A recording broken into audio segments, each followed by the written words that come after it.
boilers. Sponsors of weather on GB News. You could be the next great. Good luck.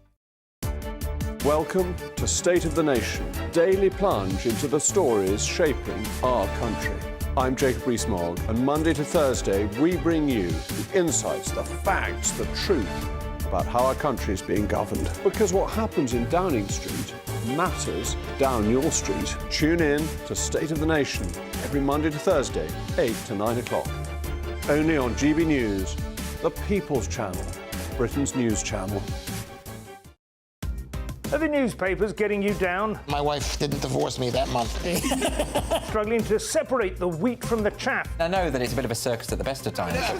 Well, don't worry. Headliners has got you covered. We'll take the burden of reading the day's news, and if we get depressed, who cares? It's an occupational hazard, frankly. That's Headliners on GB News from 11 p.m. till midnight, and the following morning, 5 till 6 a.m. on GB News, the comedy channel. Nah, just kidding. Britain's news channel. Mark Dolan tonight is your weekend dose of news, debate and entertainment. This sounds like a wild conspiracy theory. Don't miss my big opinion. Mark meets and my take at 10. Democracy is a funny old thing. And we don't do boring, not on my watch. I just won't have it. Let's go and get another glass of that bubbly. You've earned it. That's Mark Dolan tonight, Saturday and Sunday, 9 to 11, only on GB News, the People's Channel, Britain's news channel.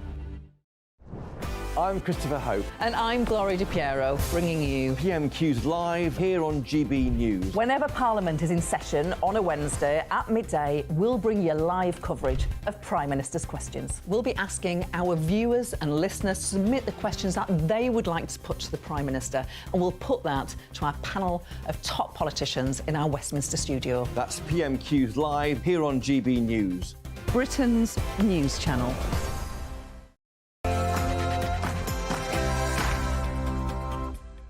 Good afternoon. It's 1 o'clock on Sunday, the 8th of September. This is the weekend on GB News. Now, incredibly, I can't believe this. Today marks 2 years since the death of our beloved Her Majesty Queen Elizabeth.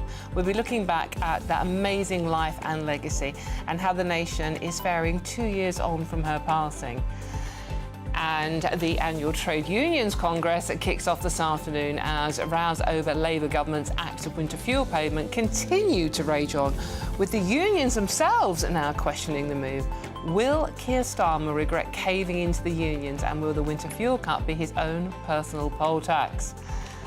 And as Pimlico, a plumber's founder and self-made millionaire, Charlie Mullins, reveals he is looking to leave the UK over Labour's expected tax bulldoze in next week's budget, he joins us live in the studio to discuss his decision and why on earth the government seems so intent on driving wealth out of Britain. And a damning new report exposes shocking bias from the BBC in its coverage of the Israel-Hamas war, with 1,500 instances of biased reporting against Israel identified. We'll be discussing, is it time the BBC were held more to account? I'm Dawn Neeson, and this is The Weekend, and I hope you're having a...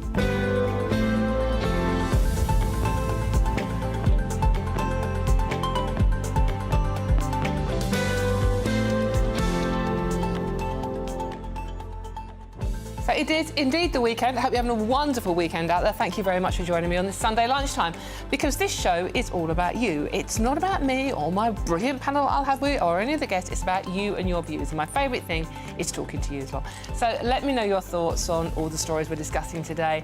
Really simple, by visiting gbnews.com/your say and joining our conversation. Keeping me company on today's show is the former editor of Labour List, Peter Edwards, and the brilliant journalist Claire Muldoon. Peter is joining us very soon. He's caught up in traffic. But before we get stuck into today's stories, here's the news with the very wonderful Sophie Reaper.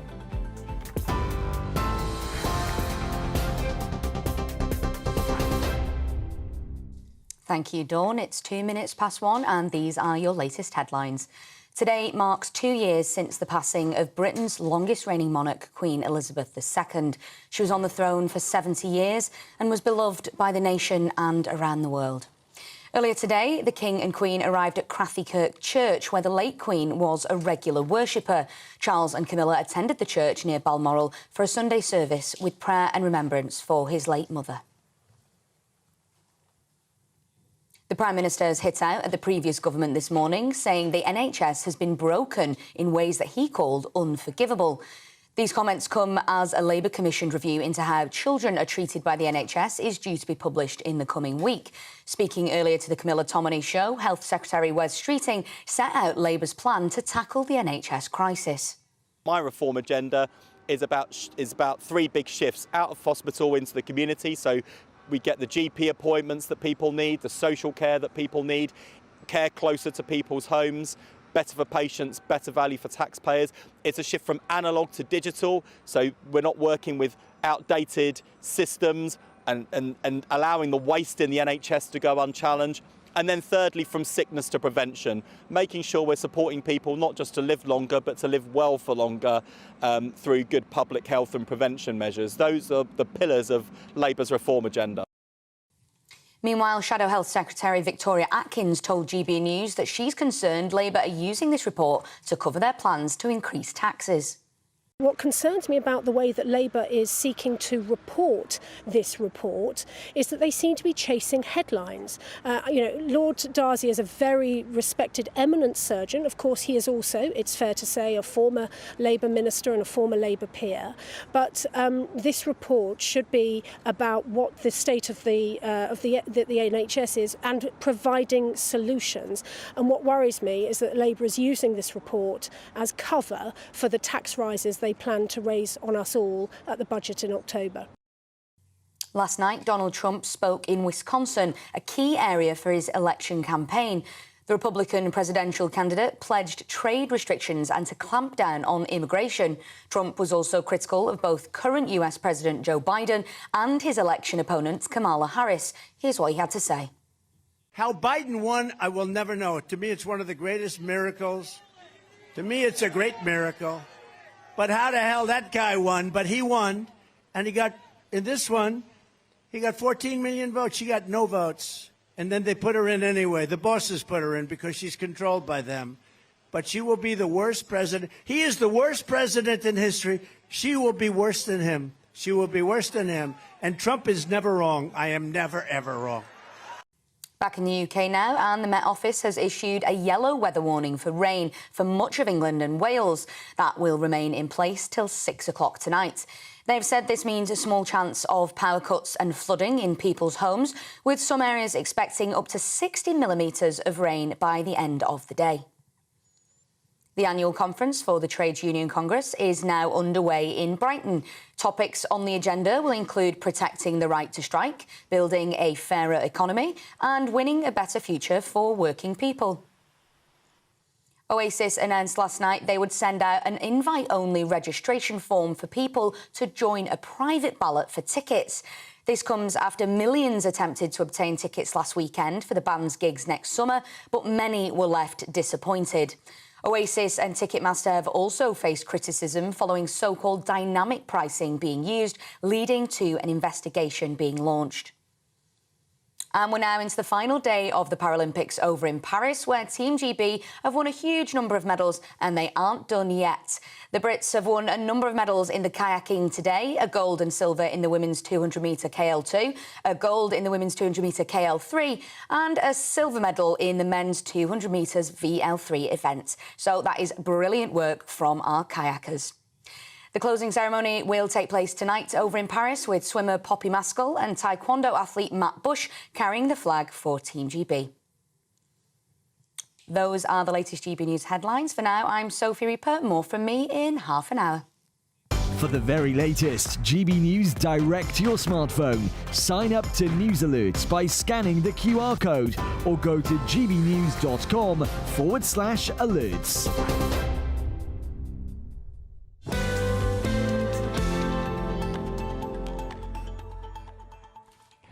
Thank you very much, Sophie. Right, OK, let's get straight into today's story, shall we?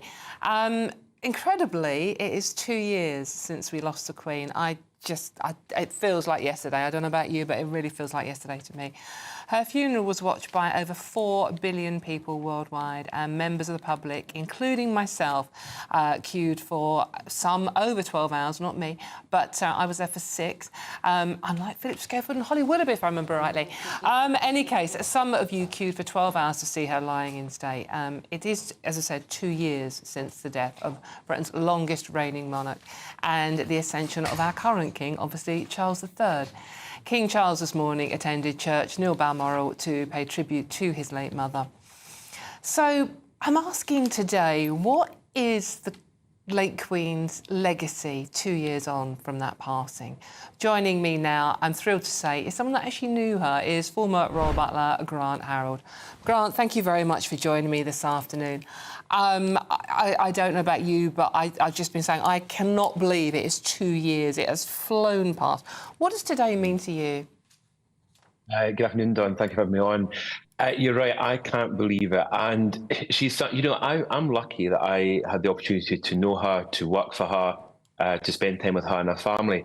The extraordinary thing about the Queen is one of my other jobs at the moment is I travel around the world on different ships, talking about my time with Her late Majesty and other members of the royal family. And the wonderful feedback I get from so many people is that people that never even met her felt a connection or were deeply upset when she passed. And they said, you know, we don't normally get upset about people that we don't know, but with the Queen, everybody felt that they knew her. And that was this remarkable gift that she had. Even if you hadn't met her, she still had some sort of way of impact on everyone's lives. And even, can I say, people that maybe were not fans of the monarchy, dare I even say Republicans, who still respected her, even though they might not agree with monarchy, they still respected the Queen. And that was something that was quite special about her. And that's something that I was, again, as I said, lucky enough to get to know her personally. And today, it is quite sad because, as you said, I can't believe it's 2 years ago. And part of me still thinks that you kind of want her to still reappear on the balcony or still see her, which obviously isn't going to happen, sadly. What is your overriding memory of her? Obviously, it's impossible, you know, to pick out one single moment, but if you could sum up what she was like for you working with her. Well, Don, it's easy to sum up one of my favourite memories. When I was a young boy in Scotland, I had a dream, an ambition after watching a documentary about dancing with Queen Elizabeth, and amazingly 12 years later I did that in Balmoral Castle in the ballroom, which ironically and sadly is obviously where they placed her body 2 years ago after she passed, which I found really moving. The fact that was my childhood dream, and she allowed that to happen. Between her and can I say Queen Camilla, that's what happened. I got to dance with her. But the thing about her also was her humour, and I think that's what people are beginning to understand. She had this, can I say, a wicked sense of humour. What I mean by that is she would catch you unexpected. She would do things you just didn't expect. Well, look, she had tea with Paddington Bear. How many of us did we expect to see that? And that's exactly what she was like. And very quickly, it was also commented that when she did the James Bond scene, the director at the time didn't give her any words or a script, and apparently she has said that she decided to say something. She was quite horrified that there wasn't anything for her to say, so she improvised. And again, it's this way she used to catch people off guard. Also, just with her humour, the things she used to do was hysterical, and I used to find her absolutely great fun to be around. Always, you never knew what to expect, and that was what was so much fun about her. And even one of her private detectives told a story over the last couple of years about when I think some American tourist bumped into her and was asking about had she ever met the Queen, and she got obviously her detective to kind of engage in conversation about the Queen, and the Queen standing there, and that just shows you her kind of humour, which I absolutely love. Oh, she has been accused of being a bit rude recently. I don't know where this is coming from, Dawn. I never, ever experienced that, and I'm quite shocked by the person that said it, because I just don't know why would you say that? It was the actor Sir Ian McKellen, wasn't it, who said it? Yes, he met her. yes. I think she was just making polite small talk with him, but obviously he interpreted that way. Yeah, and do you know what, Don? You probably appreciate this. With the royal family, they've always got to go around smiling and getting on with the job, no matter what's thrown at them. So maybe they're having a bad day on occasions, and that might be picked up by someone. But she was never ever rude. I mean, she was the complete opposite, in my view. And Grant, I don't know about you, but for me, it feels like since we lost her, everything's gone a bit wrong for the family. You're absolutely right, Don. This is what I've been saying to people recently. It's almost like since we've lost her, sadly, so many things have gone wrong, mainly due to health, which is, you know, it's sad. That's life, isn't it? And I feel desperately sorry for the family and for anyone going through these health battles. But you're right, since we've lost the Queen, it's almost like it's kind of fallen apart a little bit. But I have no doubt that in the coming months and years, the King and Queen are very much kind of picking up those pieces. And look what an amazing job under the circumstances, you know, they're doing as well. And I think a lot of people, I might be wrong, but I think a lot of people got a huge amount of respect for Queen Camilla having to step up and stand in on many occasions on behalf of the King, and if I can also say the Princess of Wales, as well as Prince William. So I think even though they're going through some really difficult times, I think they've earned the respect of the nation. And I'm sure the Queen's up there somewhere looking down, smiling and feeling very proud of what he and the family have achieved in the last 2 years, despite what has been thrown at them. And there is a wonderful picture today of King Charles and Queen Camilla at Balmoral at the Highland Games, and he is laughing till he's crying. And that's just such a heartwarming thing, isn't it? You're right. Actually, I'm staying in Scotland just now with a friend that was at the games yesterday, and she actually said to me, it was wonderful to see how much fun they had yesterday and the laughter. And despite, again, everything's going to be thrown at them, and also with this anniversary, which will be, he will be, without any question, he will be struggling a little bit with that today because he adored his mother. He had an amazing relationship with her. And I have no doubt today he'll be reflecting, again, at the service as well, but I have no doubt today with other members of the royal family, they'll be very much reflecting. And I'm sure remembering the good and the fun times as much as anything. Yeah. Grant, quickly, just one final point. We obviously have to mention it. I mean, the situation between William and Harry hasn't improved. I mean, how do you think the Queen would feel about the continuing disintegration of the relationship? The Queen would be devastated, there's no two ways about it. And part of me, Dawn, without, you know, it's a terrible thing to say, I'm kind of glad in some ways she's not here to see this, because this would absolutely break her heart. Family was everything to her, which is why she used to always be very strict about the family being together for Christmas and Easters and big events and occasions. And it was always said she was upset if the family went together, and that I absolutely think is true. I think the breakdown in the relationship between her grandchildren will deeply upset her. But I still hope, Don, as I've said probably before, I still hope that time is a healer, and somehow, not saying that he'll return to royal duties, but I'm hoping for the family's sake that things will eventually go back to some sort of normality. And I'm sure wherever the Queen is, she'll be hoping and praying the same wherever she is. Indeed. Former Royal Butler Grant Harold, thank you very much for joining us, Grant. Thank you. OK, now over to my panel, former editor of Labour List, Peter Edwards, and journalist Claire Muldoon. Thank you very much for coming on your Sunday afternoon. Really appreciate your company. As I keep saying, I still have to pinch myself, Peter, that it is 2 years ago. It feels like 5 minutes. We all remember where we were when it was like, you know, it was confirmed that we had lost the Queen. Well, for most of us, up to people of a certain age, she was the only monarch we'd ever known. It's only very old people that can remember a different monarch. And it was very interesting to hear that interview because it was such a long reign and such a long life, but it was a life of public service. And, you know, we've all got our different ways of speaking of memories of the Queen, but for me it's about duty, if you want to pick one word, duty. And as a churchgoer, she was also a very noble Christian servant, but she did that quietly through her deeds rather than through giving big speeches. And really, she gave lessons through her behaviour, just going about things the right way, public service, much like Duke of Edinburgh. And the thing that makes me chuckle about Duke of Edinburgh, who died slightly before the Queen, was he retired aged 97. I know. That is dedication to duty, isn't it? And Claire, obviously, she died in her beloved Scotland. She did. A country she loved very much. She adored Scotland, much like the late, great Queen Victoria as well. And Balmoral really was her stately home. She really felt at home there. And I think that, as a woman, I think the Queen extrapolated absolutely everything and evidenced everything of a good, strong mother. She was mother of the nation. She had duty, as you said, quite rightly said, Peter, she was renowned for her duty and her service. And that servitude, that essence of service, is gone in public discourse at the moment.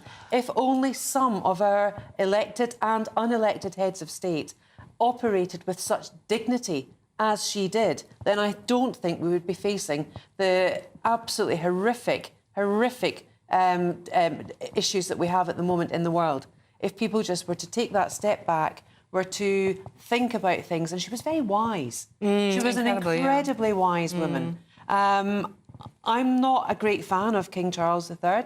I just think there's issues there. I'm not a massive monarchist either, but I do think when Queen Elizabeth died, we lost an amazing woman. I mean, that's such an important point, isn't it, Peter? The fact that it was, as you said, that dedication, that duty, the fact that Philip retired in his late 90s.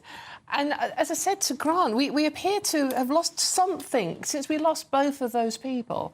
And everything feels slightly wrong, and I can't quite put my finger. It can't just be because we've lost, as you said, something that was so constant in our lives. Yeah, I wouldn't quite put it in those terms, because I think the thing about the royal family is they're very different to the rest of us, but they're also the same. And I have perhaps a lot more sympathy for King Charles, who's unwell at the moment. But, you know, they had the challenges that we all face. Marriage, but also divorce. Yeah. Love, but also disagreements. Issues around money. Clearly, their starting point financially is different to the rest of us. Issues around housing, estrangement. So despite living a life that is different to everyone else in the whole world, they still had some of the same family issues that everyone watching this can identify with. And I think the Queen, where you're correct, is she held it all together. I remember briefly, one of my first memories, 1992, what's called the Annus Horribilis, where one of her children was divorced and Windsor Castle almost burnt down. It was, you know, almost destroyed. But the Queen was a constant, calm, steadfast, and it showed that, yes, they're bigger and richer and under unfathomable levels of scrutiny, but they face the same challenges as lots of other families. Because they're human. They're human beings as well. Yeah, they're human. Well, thank you very much for that. Now, for all the best analysis and opinion on that story and much more, please do go to our website, which is at gbnews.com. I'm Dawn Neeson, and this is GB News, and there's loads more coming up on today's show. The annual Trade Unions Congress kicks off in Brighton today as that ongoing Labour planned cuts to winter fuel payment just rages on and on. Now, the unions are involved as well, questioning the move and whether it's right. But will Keir Starmer regret caving into the unions, and will the winter fuel cut be his own personal poll tax? All of that and much more to come. This is GB News, Britain's news channel. We'll see you very soon.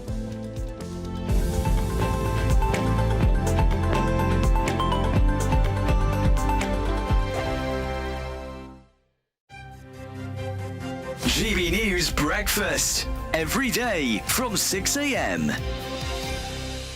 An army veteran has become the world's most tattooed woman after a 10-year journey to ink 99.98% of her body. I mean, that's really nearly everywhere. But I wonder, I mean, yes, she is unusual, and you'd know her if you met her, frankly, wouldn't you? But are tattoos acceptable they're becoming more and more acceptable just amongst all of us, aren't they? But what about in the workplace? 99.98% of her body tattooed. Do you think this would affect the way that she is received at work? I do affect it would how she is seen at work, just purely because tattoos are still so stigmatised in the workplace. In today's rapidly evolving society, the traditional standards of what is socially acceptable are being redefined. Facial tattoos, full body tattoos, once stigmatised, are increasingly seen as a form of personal expression, and there shouldn't be a barrier to one's professional or social life.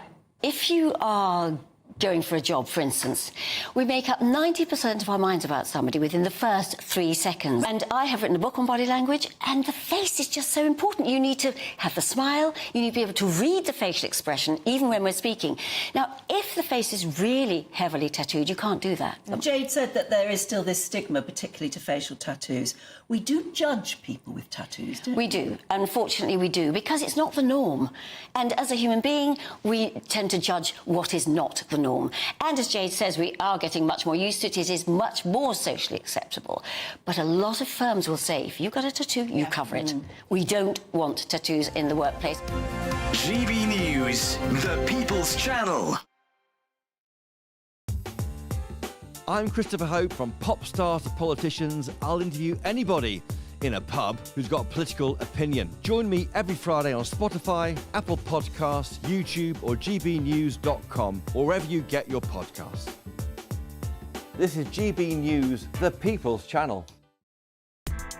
Join me, Nana Akua, for an informative, interactive news programme with a difference. It's fun. No, he didn't say that, Dave. I'm so surprised. I think there's an element of truth to that. Join me from 3 p.m. every weekend, only on GB News, Britain's news channel.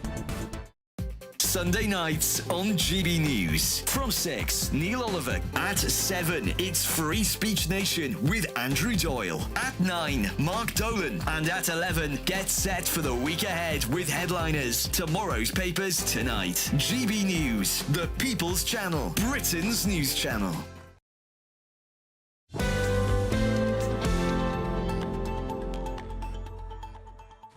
Hello and welcome back to The Weekend with me, Dawn Neeson. I hope you're having a lovely weekend out there. Thank you for joining me. Now, we are going to go down to talk to Adam Cherry, who is live at the TUC conference for us, to find out what's going on there. Are you there, Adam? Yes, you are. Hello. Adam, we're coming to you nice and quick. Just catch you on the op down there. Right, OK, TUC conference kicks off today. What are we expecting from them? Yeah, so we're here until Wednesday. The Prime Minister is here himself on Tuesday.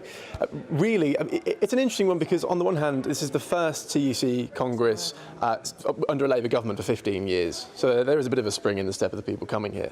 But on the other hand, the steps that the government are taking at the moment with cuts to the winter fuel allowance and the level of the pay rises that have been given to public sector workers, they want more on the latter point, and they're very concerned, they say, about the winter fuel cut. So there's going to be a proposal on that, an amendment on the exhibition floor here, or rather in the main hall. They're going to vote on it.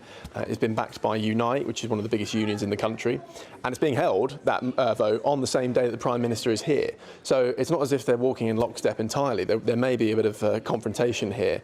It's hard to say at the moment because it doesn't really kick off until tomorrow, so it's fairly quiet for now. But I would expect that will develop over the next couple of days.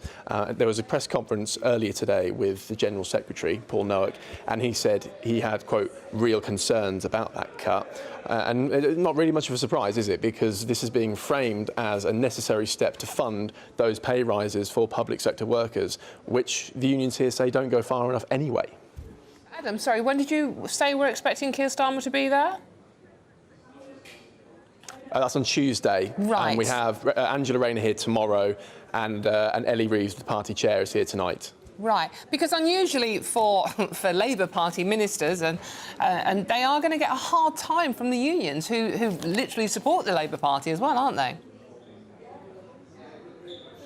Well, that's what makes it strange, isn't it? Yeah, is that the first time in 15 years that this has happened, you would think it will be milk and honey from the taps, but actually it's not, because of the steps, the unpopular steps that the Prime Minister says he's willing to take. Even today he said as much. So there is it will be strange to see how he handles that on Tuesday, but he will be gone by the time the vote on the winter fuel allowance is actually taken. So he doesn't have to suffer the embarrassment of being here whilst that kicks off. But nonetheless, the vote is happening at the same. The vote in the Commons is happening on the same day, so it will be an interesting one. Very interesting day. Thank you very much to Adam Cherry down in Brighton as the TUC conference kicks off, officially kicking off tomorrow, but Adam's obviously helping them set up. OK, so we've still my marvellous panel with me, Peter Edwards and Claire Muldoon. Peter, I'm going to come first to you on this one. Given your Labour list, former editor. I've been to Congress many times. Yes, OK. And is it a fun place to be? I mean, do you have Angela Rayner getting up on stage and giving it large? Well, the discos tend to be in the evening. I'd say, much as I enjoy Congress and then Labour Party conference, anyone who's been to any party conference of any type will say they're very hot, a lot of time in a suit, a bit of a lack of fresh air, and a lot of food that looks slightly past its best. So it's one idea of fun. But let's go to substance. It's very interesting to hear that discussion. I think there's always a lot of myth-making around Labour conference and then TUC Congress. And cast your mind back to Tony Blair. When Labour Prime Ministers, not leaders of the opposition, when Labour Prime Ministers go and address the unions, certain newspapers work themselves up into a lava with phrases like caving in or union paymasters, blah, blah, blah. There's only one stakeholder group that matters to a Labour Prime Minister, and that is called the electorate. And they derive a benefit from going to speak to the trade unions and sending a tough message about compromise and pragmatism and limited funds. And just as Tony Blair did that, I would expect to hear something similar from Keir Starmer. Because remember all this, and, you know, we've all got different views on some of the policy stance. There's still a deficit of £87 billion that has to be reckoned with. OK, all right. Well, the front page of the Sunday Express, you know, some of the people paying for that will be pensioners. And the front page of the Sunday Express today are saying winter fuel storm is Labour's poll tax. I mean, we know that... What a ludicrous comparison. Right, OK. Why do you say that? The winter fuel allowance is a universal benefit that is paid to poor pensioners, and it's paid to people like Lord Alan Sugar, a very successful businessman. And even people like Lord Sugar say it's ludicrous that he is in receipt of a universal benefit like the winter fuel allowance when he's so well off. But this is going to affect 10 million pensioners in this country who will be expected to survive on, many of them, just over £11,500 a year. Over 4,000 pensioners died of the cold last year. It's a real concern, and we've all got to be honest, and like the cold hurts you and the cold can kill you, and that's what I'd expect to see this policy evolve a bit before the budget, which is not for another 7 or 8 weeks on October 30th. Martin Lewis, a consumer champion who's not allied to a political party, suggested one tweak where you basically have means testing based around council tax bans. I think it will change a bit before the time Rachel Reeves delivers her first budget. So you think they'll tweak it but not ditch it? Because, I mean, you've got up to 30 Labour MPs set to rebel. You've got the House of Lords even saying we're going to try and block this in any way we can. So you think he will actually just tweak it rather than flip-flop, as Keir Starmer has done in the past? Well, for the reasons you set out, for two reasons. First of all, the political point is, you know, that was one of the few critiques that might have landed on Keir as leader of the opposition, that he changed his mind. In reality, everyone from Baroness Thatcher to David Cameron changed their mind. It's kind of a sign you have the mind. It does do it slightly more than it has to be said. I don't think he'll change substantively on this, but it goes back to this other point that, you know, we all have different views, again, of the Tories and how they handled COVID, but there's a deficit of £87 billion, and from memory, we're spending more on debt interest, not the deficit, we're spending more on debt interest. Hold on, the deficit of £87 billion, what's that refer to exactly? So that means in each financial year, the British government is spending £87 billion that it doesn't have, and it has to borrow that then from the markets. And the debt is the accumulation of all the deficits you rack up every year. So if you're overspending year after year, as British governments left and right have done, you end up with a large debt, and then you pay interest on it as well, which runs into billions. Right, OK, and then Labour keep going on, we weren't aware of this 20 billion, 21, 22 billion, whatever figure you want to believe, black hole. But everyone else was, but they weren't. Well, there's... I mean, I don't want to spend ages on that because we'll go down cul-de-sac, but there's a political row over the 20 billion figure that Labour said they'd, quote-unquote, uncovered. And I've got a lot of sympathy for that point of view, because the Office of Budget Responsibility, these are people who are independent, they're a quasi-regulator, they're not tied to party politics, they can only do annual forecasts, so a new Chancellor coming in gets updated information that's not in the public domain. Right, OK. Claire, I mean, so Peter would have it tweaked? Yeah, but interestingly, Peter, you said that the Labour government is only focused on one thing, and that's the electorate who voted for them, I would say. And I don't think that is the message that they've previously sent out to the trades unions and the trade unions themselves. Think of ASLEF, think of the junior doctors, think of whatever, because they have given them, I would say they've given in to them. So I don't think they've sent out any stern message at all, other than they're a bit of a soft touch. No, but you have to bear in mind that many NHS unions are not affiliated to the Labour Party.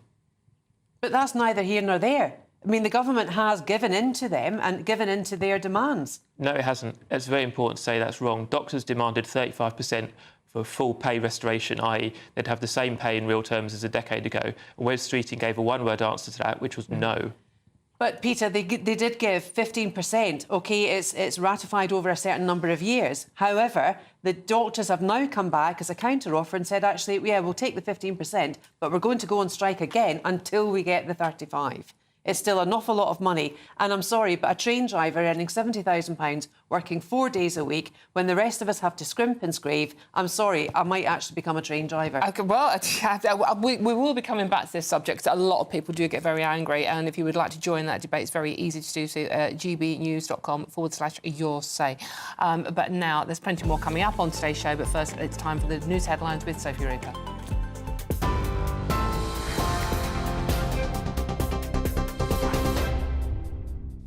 Thank you, Dawn. It's just after 1:30, and now it's time for your latest headlines. Today marks 2 years since the passing of Britain's longest reigning monarch, Queen Elizabeth II. She was on the throne for 70 years and was beloved by the nation and around the world. Earlier today, the King and Queen attended Crathy Kirk Church near Balmoral, where the late Queen was a regular worshipper. They were there for a Sunday service with prayer and remembrance for his late mother. Prime Minister Sir Keir Starmer has hit out at the previous government this morning, saying the NHS has been broken in ways that he called unforgivable. These comments come as a Labour-commissioned review into how children are treated by the NHS is due to be published in the coming week. Speaking earlier, Health Secretary Wes Streeting said we need to make our NHS fit for the future. He was also asked about Labour's plans for VAT on private school fees after one parent has launched legal action against the government. Here's what he had to say. Schools can't say they weren't warned. We did make it very clear. And the priority for this money is to invest in the state education that benefits the 93% of pupils in this country, including the most vulnerable and disadvantaged. So that's the thrust of the policy. That's the government's agenda. It's for the 93% at state schools, not simply the 7% at independent schools. And people were forewarned, so they can't complain now. Meanwhile, Shadow Health Secretary Victoria Atkins told GB News she's concerned Labour are using this report to cover their plans to increase taxes. What concerns me about the way that Labour is seeking to report this report is that they seem to be chasing headlines. Lord Darcy is a very respected, eminent surgeon. Of course, he is also, it's fair to say, a former Labour minister and a former Labour peer. But this report should be about what the state of the NHS is and providing solutions. And what worries me is that Labour is using this report as cover for the tax rises they plan to raise on us all at the budget in October. And finally, the Met Office has issued a yellow weather warning for rain for much of England and Wales. That will remain in place till 6 o'clock tonight. They've said this means a small chance of power cuts and flooding in people's homes, with some areas expecting up to 60 millimetres of rain by the end of the day. So if you're out and about, make sure you've got your waterproof with you. That's all from me for now. Now it's back to Dawn. For the very latest GB News direct to your smartphone, sign up to News Alerts by scanning the QR code or go to gbnews.com/alerts.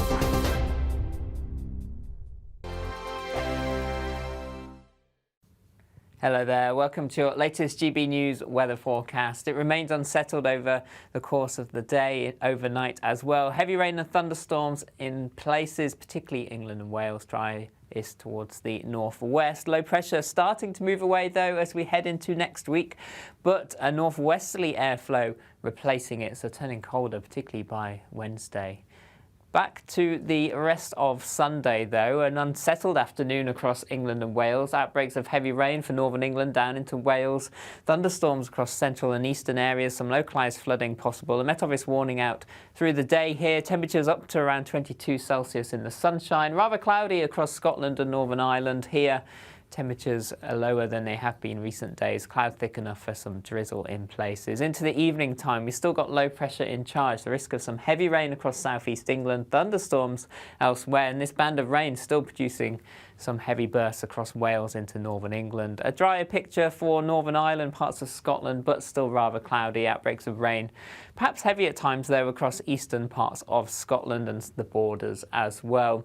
And then as we head through the evening and overnight, this low-pressure system just slowly starts to pull a little further eastward. Still heavy rain across eastern parts of Scotland, pulling away into northern England, the Midlands, but then starting to ease later on in the night. Clearer skies pushing in across Northern Ireland, parts of Scotland.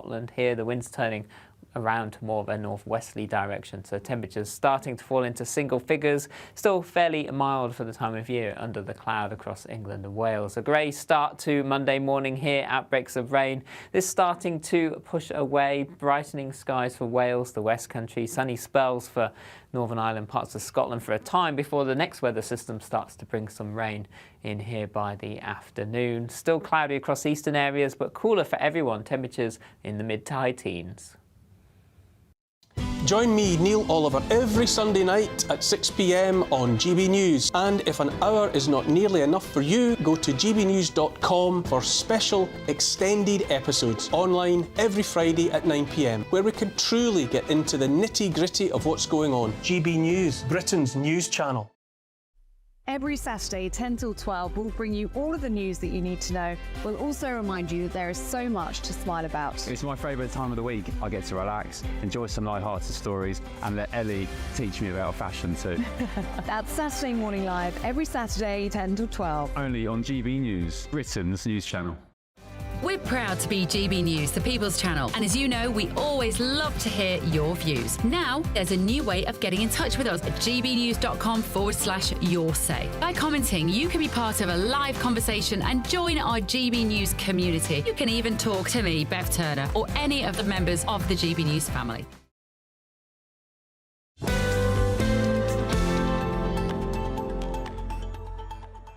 Hello, welcome back. Hope you're having a wonderful weekend out there. This is indeed the weekend with me, Dawn Neeson, on GB News. Now, a real thrill for you.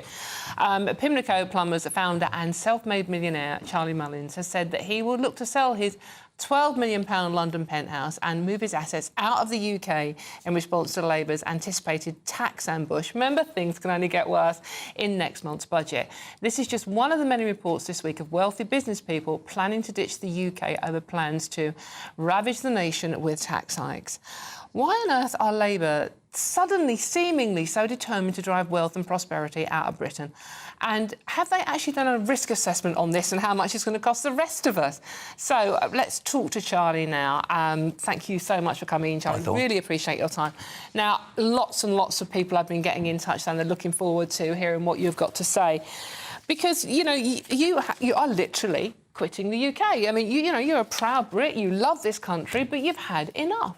Yeah, well, I think, you know, like myself and many others, enough's enough, and I'm not doing anything wrong. I'm actually, you know, I'm not going to avoid tax, but obviously on the basis of what Labour want to introduce about increasing capital gains from 20% to 40 or 45%. So they're going to cut your profit down by half.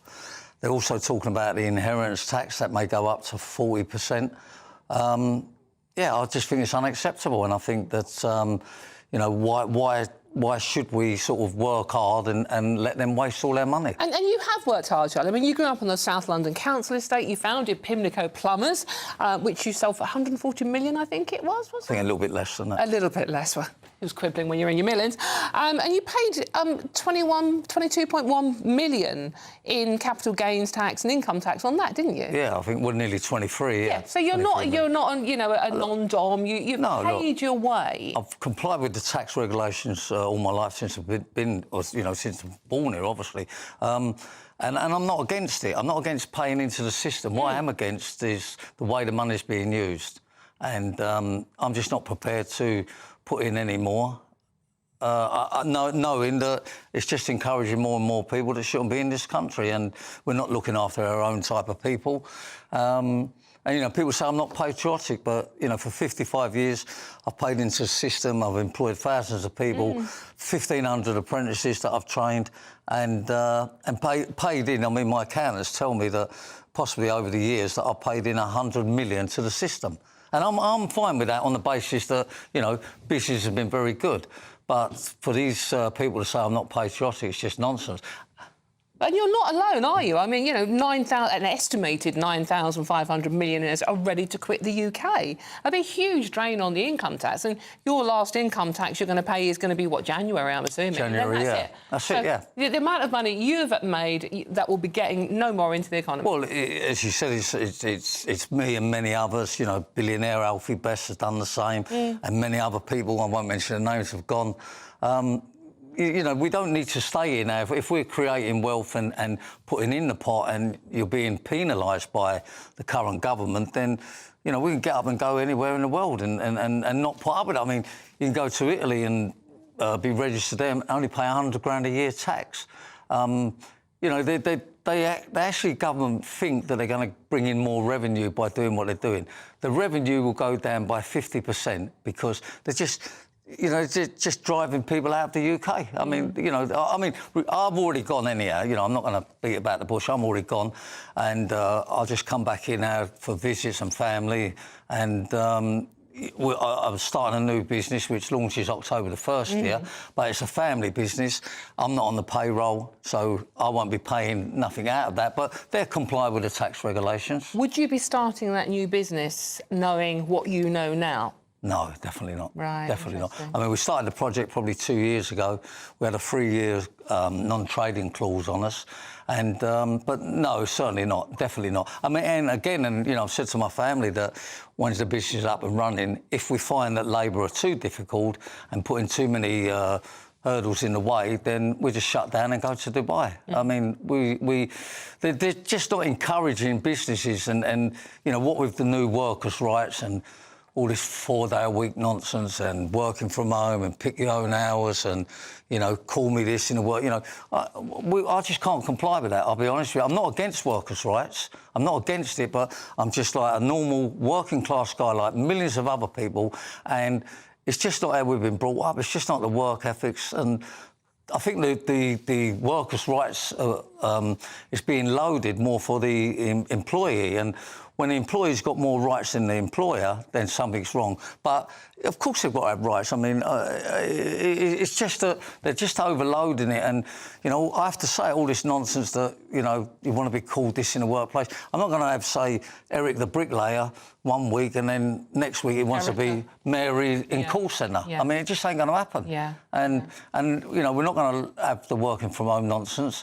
We're not going to have people picking their own hours. Yes, we're going to be flexible, but, you know, it's a personal business and it'll stay in the office. And if on that basis that I can't keep people or want to keep these people with me, then they go. Let them go somewhere else. So the direction of travel this country, where do you think it's going to end up if we carry on like we are now?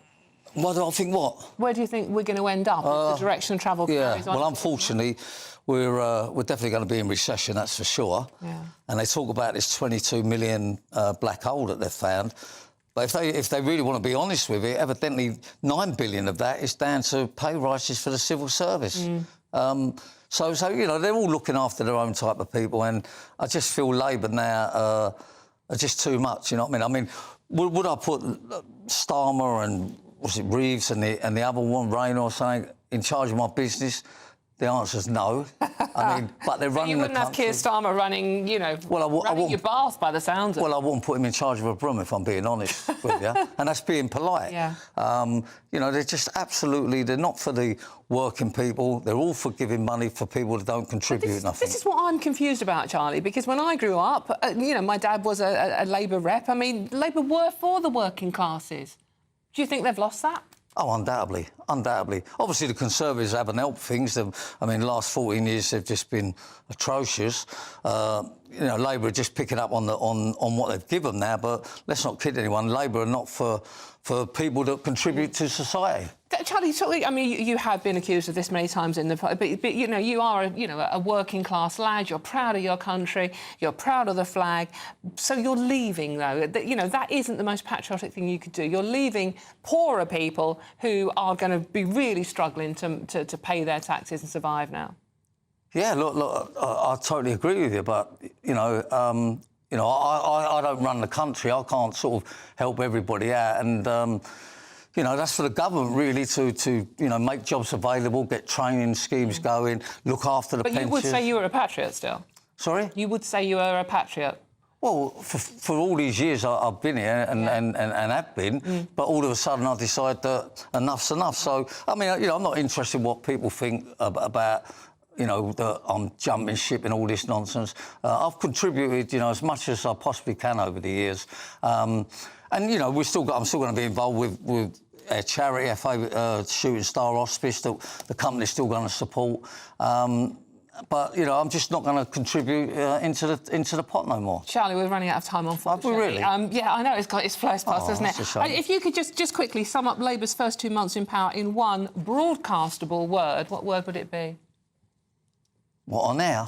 Yeah, broadcastable, Charlie. Broadcasting. I don't want to say, disaster. Disaster. That'll do. Thank you very much, Charlie Mullins. Thank you very much. A pleasure to talk to you, and good luck with the new company as well. Thank you. Well, that was Charlie Mullins. Let me know what you think on everything he said. gbnews.com/your say. Lots of you will have an opinion on that, I'm sure.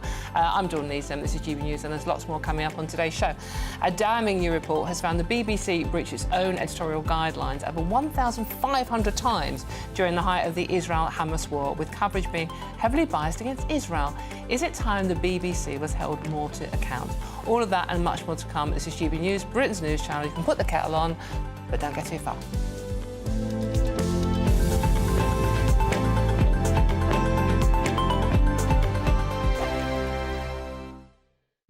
This is GB News, Britain's news channel. Would you have Harry back with open arms? And this is Ian. Hi, Ian. Harry is unfortunately not well. He's an emotional wreck. Ian, you actually took the words out of my mouth. I remember when I was younger, queuing up for hours for West Ham tickets. I'm that sad. But at least I got the ticket. It was my ticket. They knew it was me, and there were no touts involved. It's Forever says Harry can stay away. He was so quick to condemn this country as racist and to trash the Queen and royal family's reputations. He should be banished and his titles removed. He has not earned the right to call himself anything with a royal title. Ooh, passionate. Since moving to the US with Meghan, the American dream has had a number of issues for him, I think it's fair to say.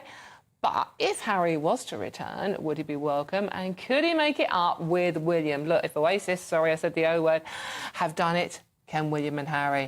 Well, I think it's going to present a lot of challenges. I mean, I've got to be clear here.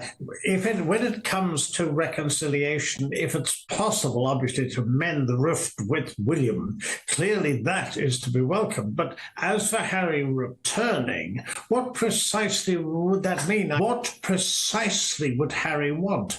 Because if it is in any sense a return to royal duties, you really got to be very, very careful with what you're dealing with. As far as the royal family are concerned, for goodness sake, reconciliation, yes, but actual work as a senior working royal is not, in my opinion. So I always think it's quite funny listening to serious people talk seriously about the royals, because it's not that serious, a lot of it. But actually, I think where I'm fascinated by them is that we can sort of see a bit of ourselves as a society and as individuals. GB News, the People's Channel. I'm Arlene Foster on GB News, Britain's news channel.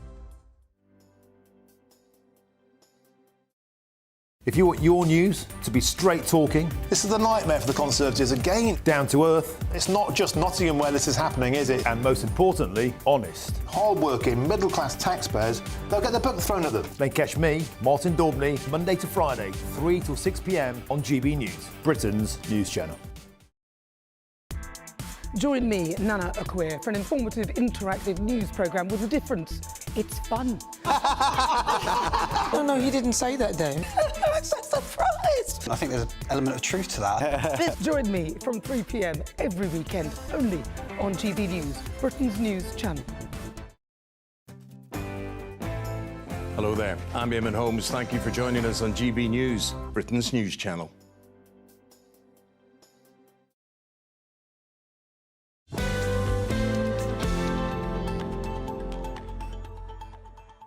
Right, OK, let's talk about something else you're paying a lot of money for, the BBC.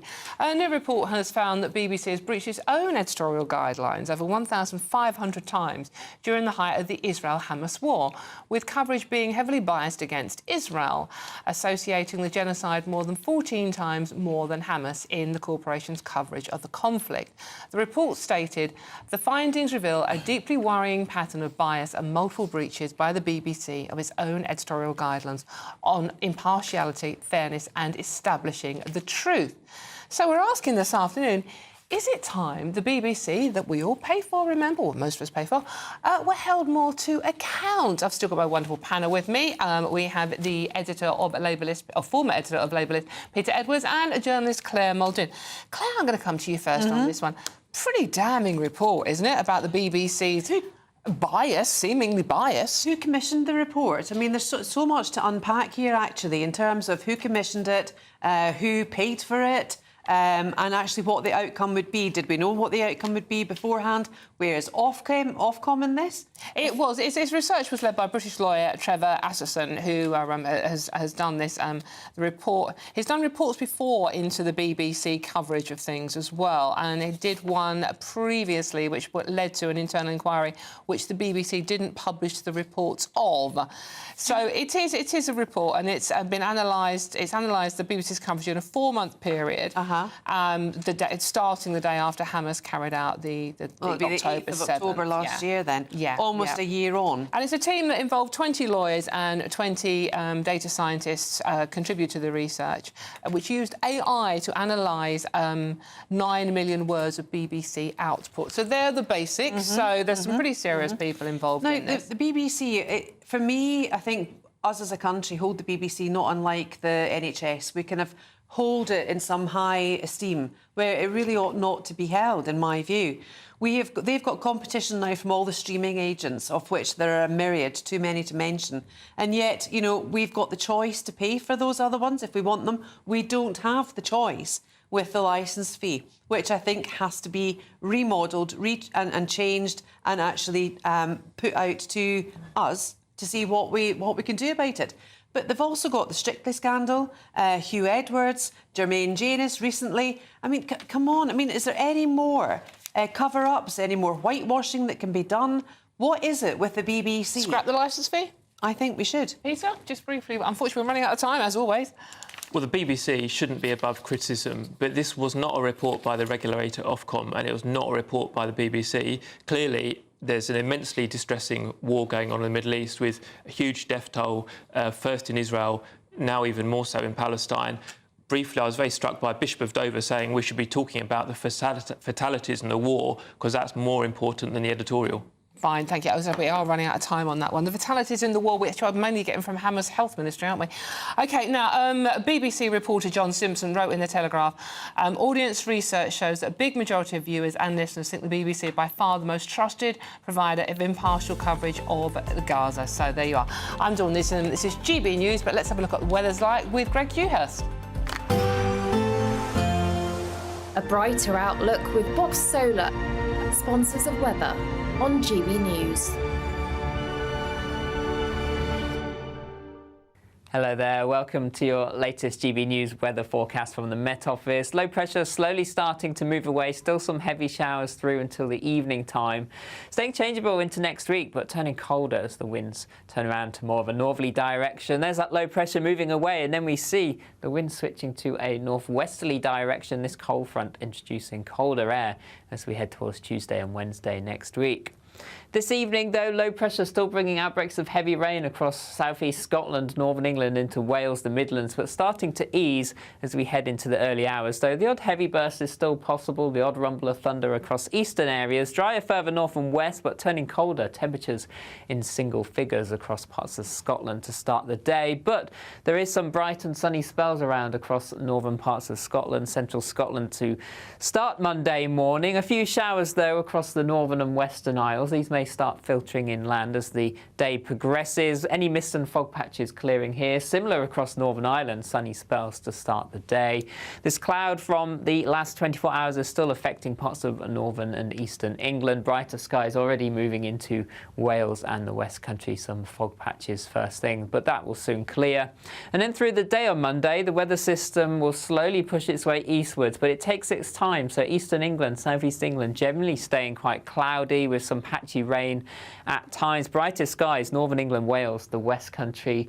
Starting to cloud over into the afternoon across Northern Ireland, western Scotland. Cool here, temperatures nearer to average 15, 16 Celsius. Elsewhere, a cooler feel as well. Temperatures reaching around 20 Celsius in the best of the sunshine. Into the evening time, turning wetter and windier across the northwest of the UK as the next weather system moves in. Drier further south with some clear spells, and then it turns colder as we head through next week. Temperatures falling below average with further showers in places. Looks like things are heating up. Boxed boilers, sponsors of weather on GB News.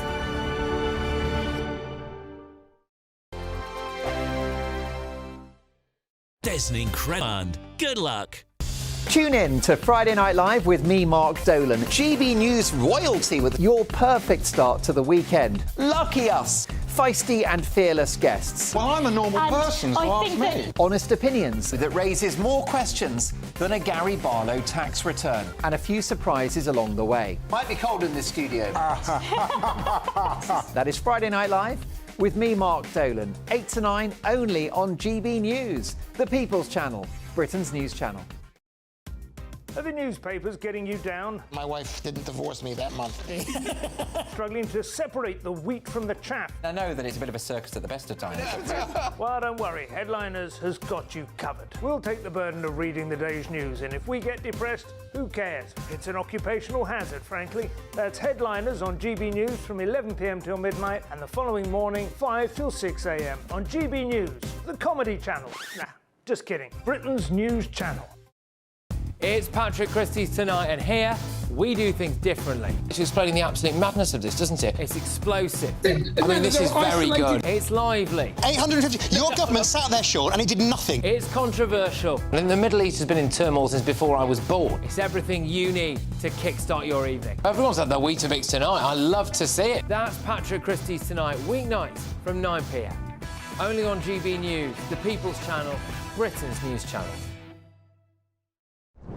I'm Christopher Hope. And I'm Gloria DiPiero, bringing you PMQ's live here on GB News. Whenever Parliament is in session on a Wednesday at midday, we'll bring you live coverage of Prime Minister's questions. We'll be asking our viewers and listeners to submit the questions that they would like to put to the Prime Minister, and we'll put that to our panel of top politicians in our Westminster studio. That's PMQ's live here on GB News, Britain's news channel.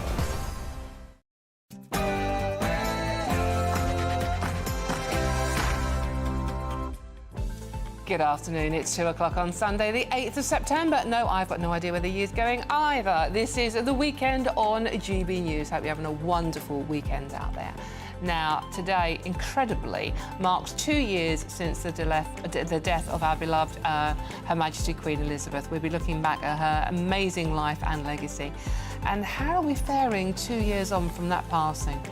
And as interim England manager Lee Carsley sticks to his guns and refused to sing the national anthem at yesterday's match against his home country of Ireland, is it time we brought back patriotism and national pride? And I love this story, as Diane Abbott reveals Jeremy Corbyn once took her on a date to Karl Marx's grave. How does dating in politics actually work? And can romance happen across the political spectrum? And Beetlejuice is back with a bang. Tim Burton's long-awaited sequel to the 1988 classic. Beetlejuice is a box office hit and is expected to earn over 100 million in September.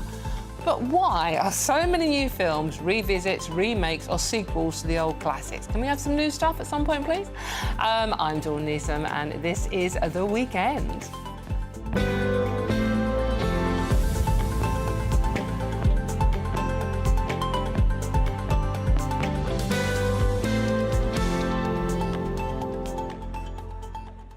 Now, lots of you have already been getting in touch, certainly about the interview we've just done with Charlie Mullins. And I will get to them, promise, loads of you, but we will get to them because it's my favourite part of the show.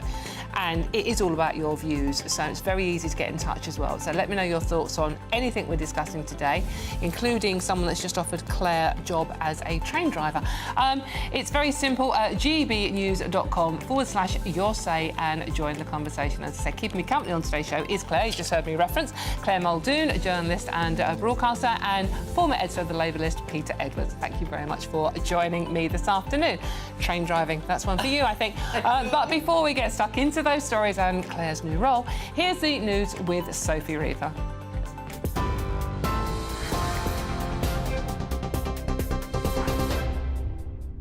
Thank you, Dawn. It's just after 2 o'clock and these are your latest GB News headlines. Today marks 2 years since the passing of Britain's longest reigning monarch, Queen Elizabeth II. She was on the throne for 70 years and was loved by the nation and around the world. Earlier today, the King and Queen attended Crathie Kirk Church near Balmoral, where the late Queen was a regular worshipper. They were there for a Sunday service with prayer and remembrance of his late mother. The Prime Minister's hit out at the previous government this morning, saying the NHS has been broken in ways that he called unforgivable. These comments come as a Labour-commissioned review into how children are treated by the NHS is due to be published in the coming week. Speaking earlier to the Camilla Tominey show, Health Secretary Wes Streeting set out Labour's plan to tackle the NHS crisis.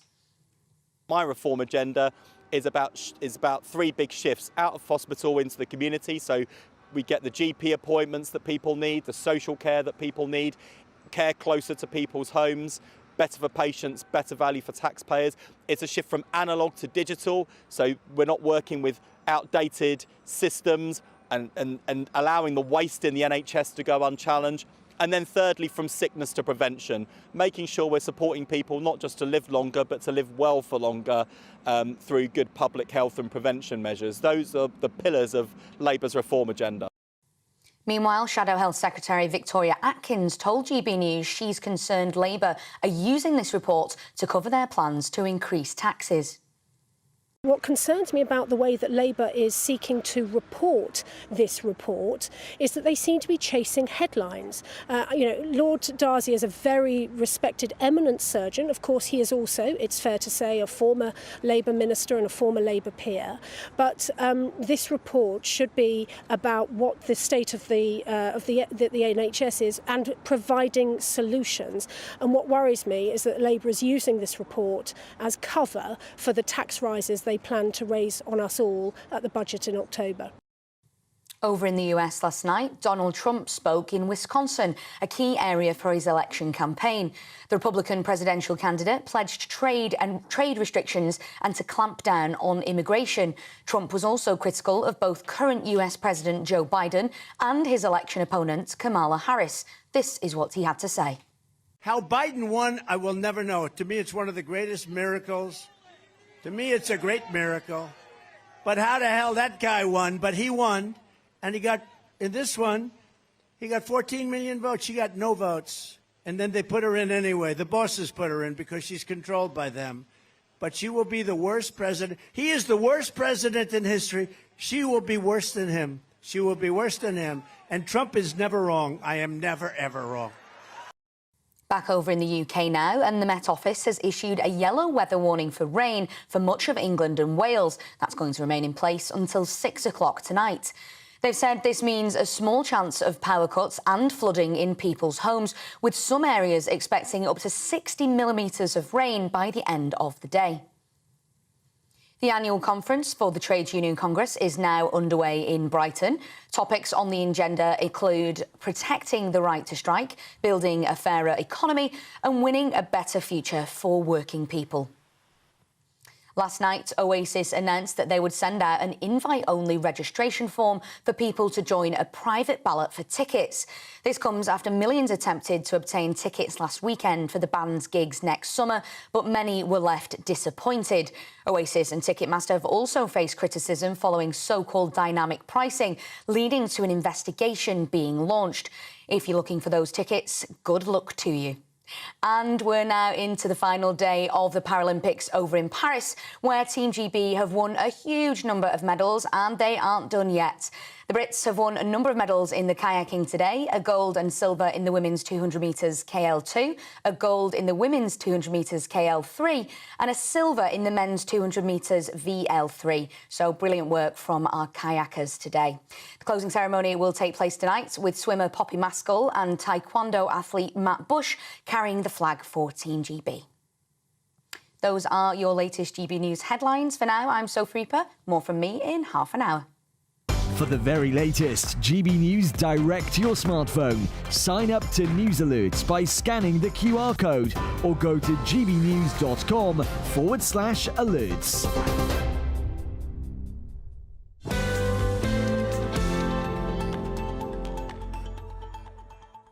Thank you very much, Sophie. Now, before we get on to today's stories properly, I just want to read this one message out. Lots of you have been very, very kind about the interview we've just done with Charlie Mullins, who's finally leaving the country, so in despair about what's happening to it. And this is a Jean. Good afternoon. Jean, you say, well done, Charlie. I'm so sorry you're going. It doesn't pay to work hard in this country, Manel. I tell my kids, don't buy a house, spend your money on holidays, and when you're older, stay at home with your hand out. Right, OK, now let's move on to today's, this afternoon's stories, shall we? Today, incredibly, marks 2 years since the death of Britain's longest reigning monarch, Queen Elizabeth II, and the ascension of our current King Charles. Charles this morning attended church near Balmoral to pay tribute to his late mum. So we're asking, what is Queen Elizabeth's legacy 2 years on from that incredibly sad and tragic passing? Joining me now is royal biographer Nigel Cawthorne. And I've still got Peter Edwards and Claire Muldoon with me as well on the panel. But Nigel, we're going to talk to you. You are an author of some note. You've got lots of books. I think 5 books on the royal family. Yes, now, is it? 6, indeed. And so what do you make of where we are? It's been incredibly 2 years since we lost the Queen. What do you make of where the royal family are in those 2 years? Well, we've had a wonderful demonstration of the power of Buckingham Palace's PR, because I'd lived through the entire reign of Queen Elizabeth II, who, as far as I could see, never put a foot wrong until the very end when she let Prince Andrew hide behind her skirts. But then we have Prince Charles, now King Charles, come to the throne, who we've always thought of as a juggy idiot. And they've smoothed that over perfectly. No one thinks that anymore. They all bow and scrape, as we're supposed to our monarchs. They managed to cover up some real clangers. When they first started out, there was a lot of controversy about him apologising for slavery and Prince William doing the same, and they managed to distract the coronation from the crowns. The controversy was going to be whether Camilla wore the crown that the Queen Mother had worn, which had the Koh-i-Noor diamond in it. Great controversy. So they didn't do that. But the crown he put on his head was far more controversial. It was the St Edward's crown, which was given to Charles II by the slave trader Sir Robert Viner, who was then rewarded by being made a founder member of the Royal Africa Company, which was the biggest slave trading operation on the North Atlantic, which made the royal family all its money, essentially. The head of the Royal Africa Company was then the Duke of York, not the current one, who became James II, and the royal family have made money out of slave trading from Elizabeth I to Queen Victoria. OK, so you're saying that it's basically doing a very slick PR job on the current royal family. Yes, yes. And if that's the case, how comes William and Harry and the ongoing feud between them seems to make the newspapers every single day? Well, yes, but they've managed to again, this distracts from Charles himself, who remember that he was being investigated by Scotland Yard before he became monarch, which they obviously can't prosecute him now because he's king. So that's distracted completely from that. What's he being investigated for? For cash for honours. Right. Yes, of course. Yeah. Yes. And the whole Prince's Trust, the funds were so bent in that he was accepting money from all sorts of dodgy bankers and saying... Obviously, we don't have anyone here from that organisation or the royal family to argue back on that. Fair enough. Put their point across. But... OK, I'll give you another example of a potential clangor. Do you remember D-Day? Yes. And not the original one. Indeed, but the D-Day commemoration. Yes. So the distraction was Rishi Sunak left early. But if you remember the coverage, there is King Charles, who's got more medals in his chest than any of the veterans of D-Day. Where did he win his medals? Where did he go to war? Was it the war against Andrew? It doesn't did he get tea time? Nigel, that you're a huge fan of King Charles. No, I'm not. No, I'm not. I just find it... I think that a lot of people in this country vastly respected the Queen, as did I, and we all thought it was going to be over then. And it's just kind of plugged on. Do you think it should have been when we lost the Queen 2 years ago? I mean, she was part of all our lives. I mean, the only monarch I'd known, and she had this amazing sense of dedication and duty. Do you think the royal family should have finished then? I think it would have been a very good idea, indeed. Go out on a high. Absolutely. Interesting. OK. And just literally King Charles would have gone and done what? I don't know. I always thought that we could have got a massive transfer fee if we'd sold a lot to the United States, because they love them so much over there. Right, OK. Well, we've already got Harry over there. We did, yes. So we're doing well. What do you think of the feud? I mean, you've written a book about the battle of the House of Windsor between Charles and Andrew. Yeah. So what do you... The new battle of the House of Windsor between William and Harry, what do you make of that one? Well, this is, again, quite extraordinary that we've gone back to, like, Georgian times. From Queen Victoria on, we had this really settled monarchy that kept this country very stable, and we've gone back to all sorts of scandals going on all over the place. We need a bit more sex in it, but otherwise they're doing well. OK, right, yes, I'm not going to... Well, that particular angle. I'm going to bring my pal in on this one. We have Peter Edwards and Claire Muldoon. Claire, what do you make of what you've just heard? I think it's very refreshing to hear your views, Nigel, actually. And I applaud you for them. And I think you've got quite a lot of evidence to support what you are saying. And I would go along with it. I'm not a fan of King Charles either, as I said earlier. What about you, Peter? I mean, not a fan of King Charles, or do you think he's not doing a bad job? I think he's doing a good job in difficult circumstances. I must confess I was mystified by a lot of what Nigel said. I'm afraid I've not read his books yet. Charles wasn't accused of wrongdoing personally in any of the cash for honour stuff, so I think... As I said, we don't have anyone here from that organisation or the royal family. He wasn't accused, so we've got to be clear about that. And the reason all monarchs wear medals at military parades like the D-Day commemorations, because they have ceremonial functions, and that's, 'twas ever thus. So it's part of our tradition and our heritage. Do you think that? Well, I think it would have been discreet not to wear them on that particular day. He wasn't performing any... He also had still a service, didn't he? Like William and Harry, when he was a much younger man, King Charles, as often the male princes have done, do some military service. Yes, he commanded a minesweeper for a bit in home waters. Right, he didn't run up a beach being shot at. No, he didn't. But it's more than I've ever done. I've largely had jobs. But you don't have any medals, though, do you? No, he's plainly expecting one now. Yeah. People that have seen active service and I haven't, I wouldn't criticise them. But I don't think he's seen active service. Where did he see active service? They've come closer to, gunshot than I ever have or I ever would. Well, yes, because he's a monarch and people like to shoot at the two that we know have seen active service, one being Prince Andrew and one obviously being our Prince Harry, neither of whom have covered themselves in glory recently, have they? Well, that's true, but they did earn their medals, though it's contestable about what Prince Andrew did, because he only got the South Atlantic medal, which everybody who went to the Falklands got. He didn't get any other medals at all for his operations down there. No, one interesting conversation to have with you, Nigel, is Sir Ian McKellen, the actor, has accused the Queen of being rude recently. What What do you say to that? I thought that was rather thin, didn't you? That she said, oh, the theatres weren't very full anymore. Well, how's that rude? I personally didn't find it was rude. But yes, were you surprised? I mean, you've been very open in your views today. Were you surprised to hear someone say that?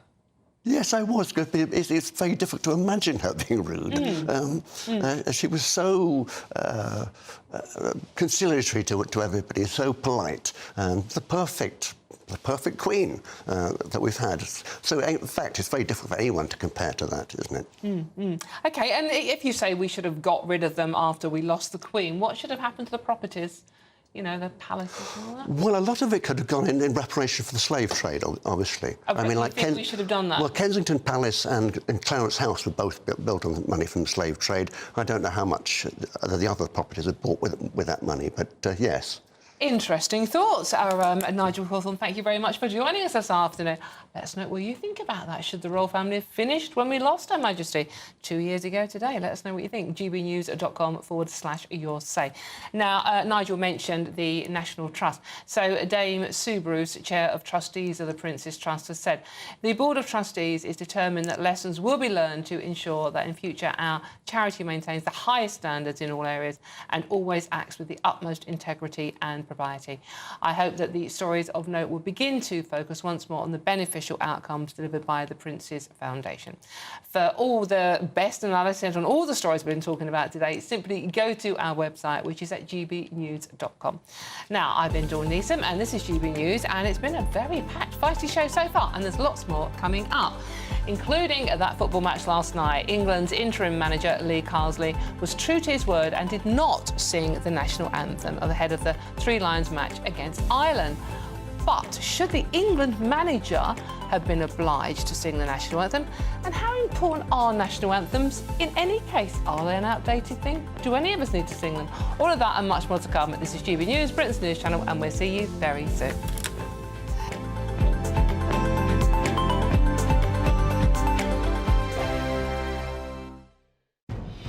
Good afternoon, Britain. Weekdays from midday.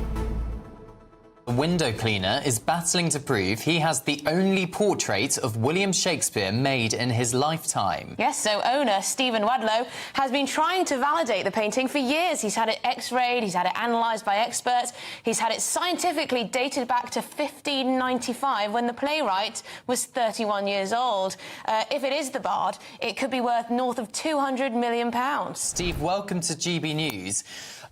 First of all, just explain how you came to have this painting in your possession. It was sat there all my lifetime sort of thing while I was growing up, above the television in the corner.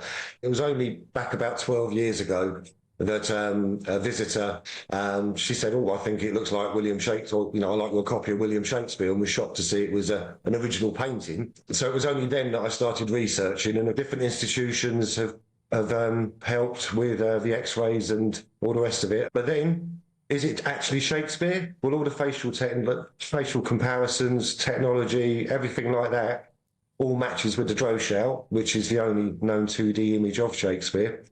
And who do you go to find that out? There's a suggestion in the Sun's write-up of this story that you've been struggling to be heard in the academic world, the lofty art world. It's all a bit snooty. Yes. It's about who you know, and you're a tradesman. Yes, yes. That is definitely true in some avenues, but then I have to say, and it's lovely to be able to have this opportunity to say it, there's other people in that world that have been fabulous. It's taken a long time to sort of get listened to. We want the discussion out there because all the evidence that we've got indicates that this really should be discussed. GB News, the People's Channel. Mark Dolan tonight is your weekend dose of news, debate and entertainment. This sounds like a wild conspiracy theory. Don't miss My Big Opinion. Mark Meets and My Take at 10. Democracy is a funny old thing. And we don't do boring. Not on my watch. I just won't have it. Let's go and get another glass of that bubbly. You've earned it. That's Mark Dolan tonight, Saturday and Sunday, 9 to 11, only on GB News. The People's Channel, Britain's news channel. Hi there, I'm Michelle Dewberry, and I'm going to take a second to tell you all about my show, Dubes & Co. We start off with the issues of the day. We then bring in both sides of the argument. We get rid of the disrespect. And then you throw me into the mix. And trust me, I'll tell it exactly how it is. And then, of course, the magic ingredient, you at home. We mix it all together, and what have we got? In my opinion, the best debate show in town. Monday to Friday, 6 till 7 on GB News, Britain's news channel.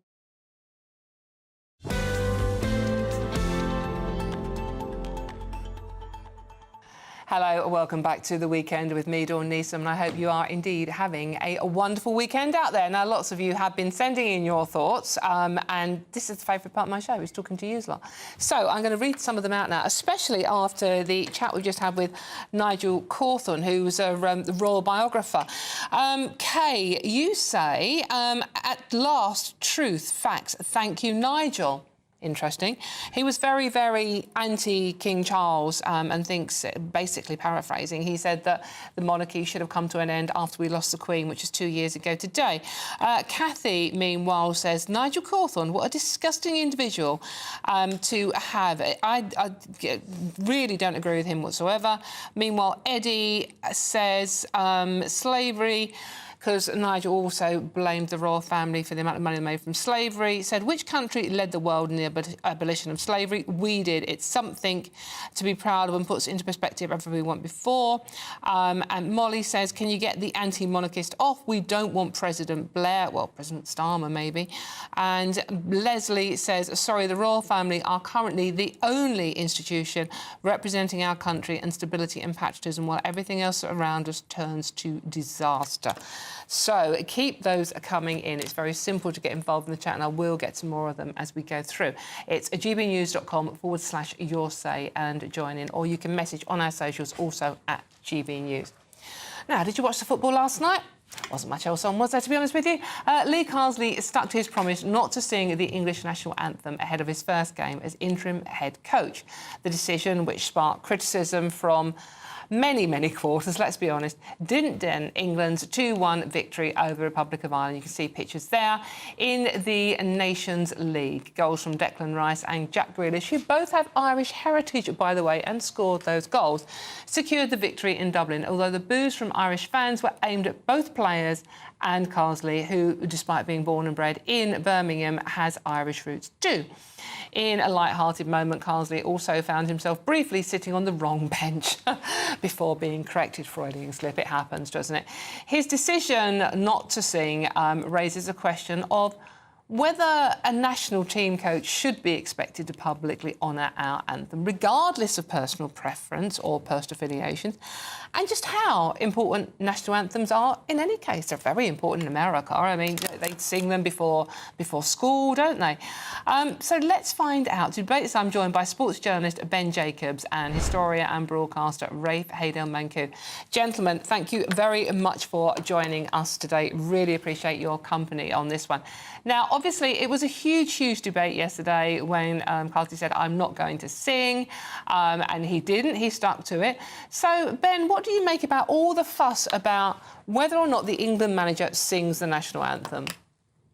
Well, I think part of it's down to optics, and if you're managing a country, then you can understand why singing the anthem would be deemed to be a sign of patriotism, and not doing so in this case might be seen by some as anti-monarchy, broadly speaking. But I think Lee Carsley mitigated some of those arguments by outlining his position in advance and sticking to the same position that he had as a player. And let's not forget, he represented Ireland as a player, even though he was born in Birmingham and has never sung an anthem. So if you want to be England manager, maybe you have to realise there's more to it than just football, and that lends itself towards saying, sing the anthem. But I think from Carsley's point of view, he didn't do it out of a protest or to offend anybody. He did it because he wanted to focus on the task at hand, and that was consistent with his stance as a player. And as a result of that, I personally don't see a great problem with it. And remember, Fabio Capello didn't sing the anthem. Sven-Göran Eriksson did, but struggled with it. Trent Alexander-Arnold didn't at one point. Gary Neville also didn't. So he's not the first not to sing the anthem, and that's both as a player and as a national team manager. OK, Rafe, coming to you. Obviously, Fabio and Sven were foreign. I mean, one Italian, one Swedish. So, you know, maybe weren't expecting them. But, I mean, Carswell was born and bred in Birmingham, is English. I mean, is it actually important that the managers sing the national anthem or the players? I mean, how important are national anthems these days? Hugely important, particularly in these sorts of international events. And it has to be said that, you know, Sven Eriksson did try to sing the anthem, and he won the hearts of the people because, of course, this wasn't his anthem, and he did make that effort. And I think he got a lot of support from the public for doing that. Look, I'm a free speecher. If he doesn't want to do it, that's his choice. But, you know, I think his argument is a bit weak. You know, Ben is quite correct. There's one thing to do that as a player, one thing to do that with the under-18s or under-21s or whatever. But when you're the England manager, it does make a difference. And what is he saying? Is he saying that he can't take his concentration or he can't multitask for more than 30 seconds? Because that's how long it took to sing the national anthem yesterday, 37 seconds. So unless you've got the mind of a goldfish or the memory of a goldfish, I don't see why you can't actually just mouth the words, even if you don't have to sing it, just appear to be singing it and you can still think about the game. And it's very important because these international events are different from a Premier League match and so forth.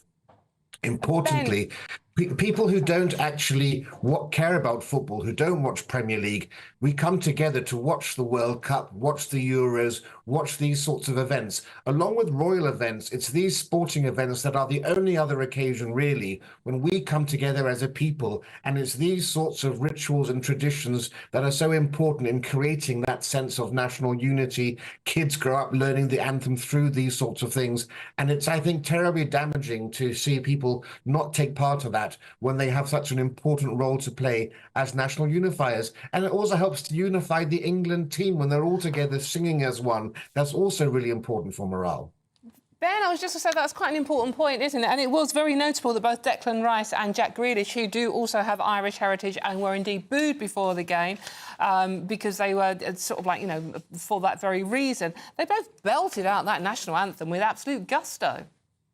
Yeah, Irish heritage, but representing England. Carsley, born in England, but represented Ireland, and therefore could have sung the Soldier's Song when he was a player and also didn't. I think we have to distinguish between, is somebody not singing because it's their personal belief, it's best for their ritual? And I take the point that it's only 30 seconds, but footballers are very focused and superstitious, and so are managers. Or alternatively, is somebody not singing because they intentionally want to protest against the anthem? And if you had a prospective England manager, or an interim one in this case with Lee Carsley, that intentionally didn't want to sing the anthem and made that position clear, that may be a different debate, because we do want our England manager to embrace the culture. And it's absolutely true that when Sven tried, that was very warmly received. But if they're not doing it because it's always been their stance and it's apolitical, whether or not we think they could do it and it would be better, and whether or not we think that it's only a small amount of time and therefore they're standing there anyway, why not?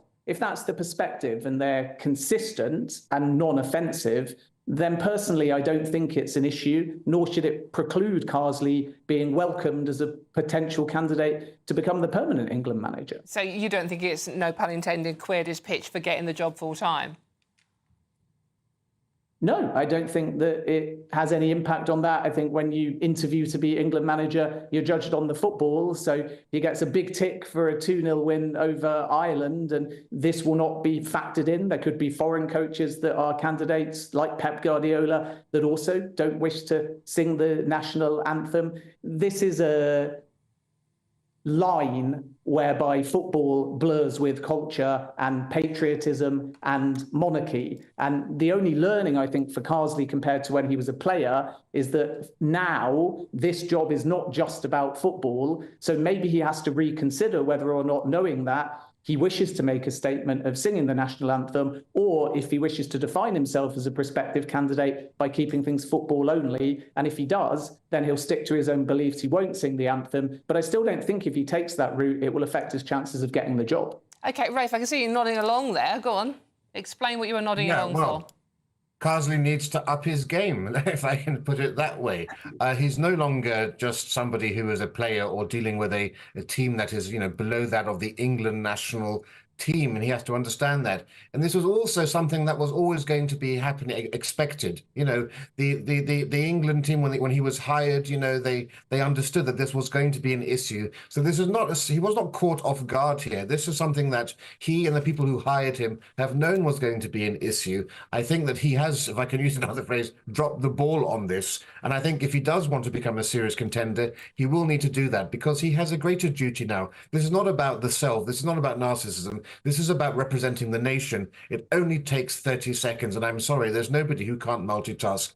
And the beginning of a game anyway isn't as relevant for a manager. You know, it takes a while before you can see how things are going. I'm sorry, I don't buy it. I think things need to change here because, as I said, there are very few things left in this country that bring us together. It's the monarchy and it's sport. And these events are so important when we have so many of our national symbols being denigrated, being attacked, being derided. You rarely have an occasion any longer to sing the national anthem. So when those occasions arise, we have to seize upon them. And I saw a poll on the Telegraph today, 80% of Telegraph people support this. I'm sure with GB News, it'll be at least 90% who understand the importance of our symbols and of patriotism. We shall ask that very question. Ben Jacobs, sports journalist and historian broadcaster at Rafe Hadelmanku, thank you very much for joining me this afternoon. Really appreciate your time. Well, what do you think? Should we sing our national anthem more, or is it a bit old hat and we don't need to?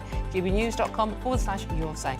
I'm Dawn Neeson and this is GB News, and there's loads more coming up on today's show, but it's really time for those news headlines with Sophie Reaver.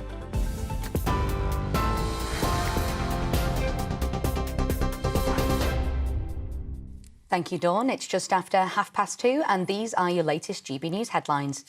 Today marks 2 years since the passing of Britain's longest-reigning monarch, Queen Elizabeth II. She was on the throne for 70 years and was beloved by the nation and around the world.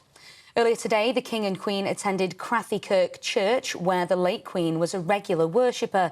They were there for a Sunday service with prayer and remembrance for his late mother.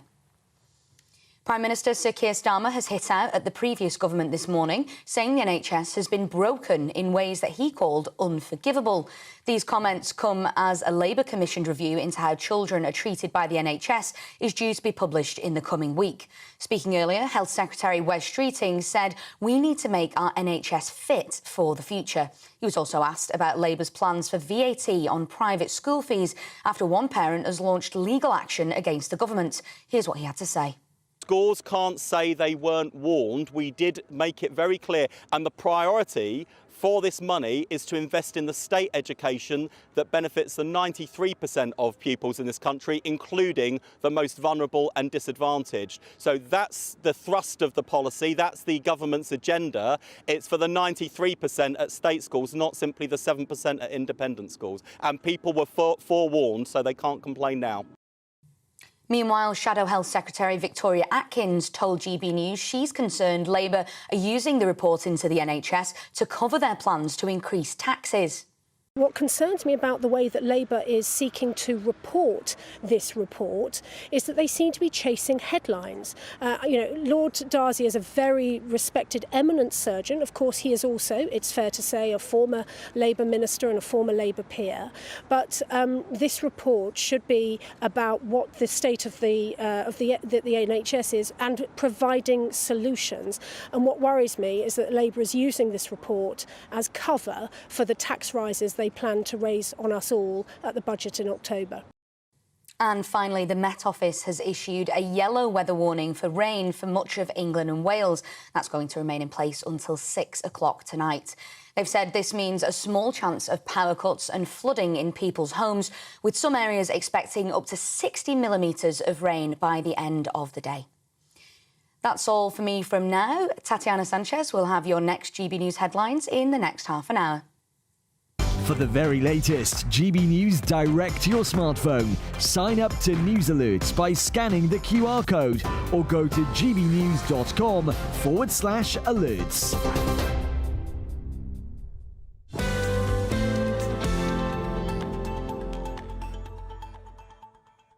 Thank you very much, Sophie. Just quickly, one message here. Lots of you agreeing with this one as well. This is from Alex. There is no debate. You represent the country, you get paid by the country, then you stand up for the country, or you don't take the job. I don't care if you don't know the words or you don't feel comfortable singing them. Most players only mumble in any case. But to make a statement, you refuse to sing it is a political statement. Either represent us or leave. And that is on that national anthem debate that continues. But gbnews.com/your say.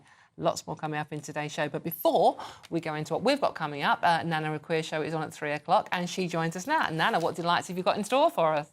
Well, Dawn, we're going to be really focusing a lot on the VAT on private schools. Because coming up at around about 5 o'clock on my show, we have a head from a parents group and also one of the parents who the VAT on private schools will affect to show the kind of people who this is affecting. Because a lot of people seeing this as a sort of politics of envy.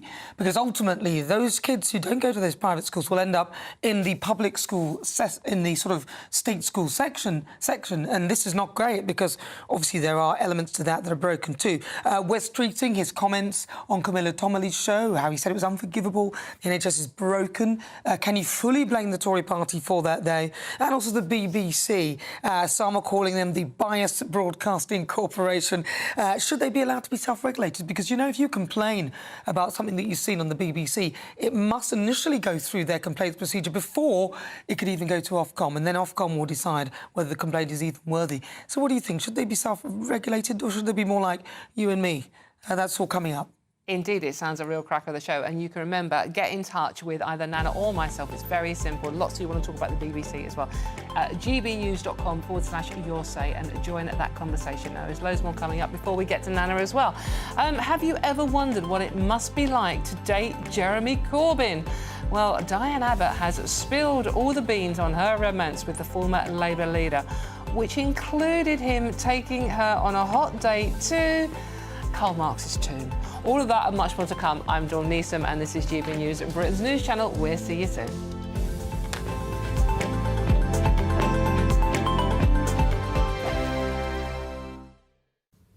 Hello there, welcome to your latest GB News weather forecast. It remains unsettled over the course of the day, overnight as well. Heavy rain and thunderstorms in places, particularly England and Wales, dry is towards the northwest. Low pressure starting to move away though as we head into next week, but a northwesterly airflow replacing it, so turning colder, particularly by Wednesday.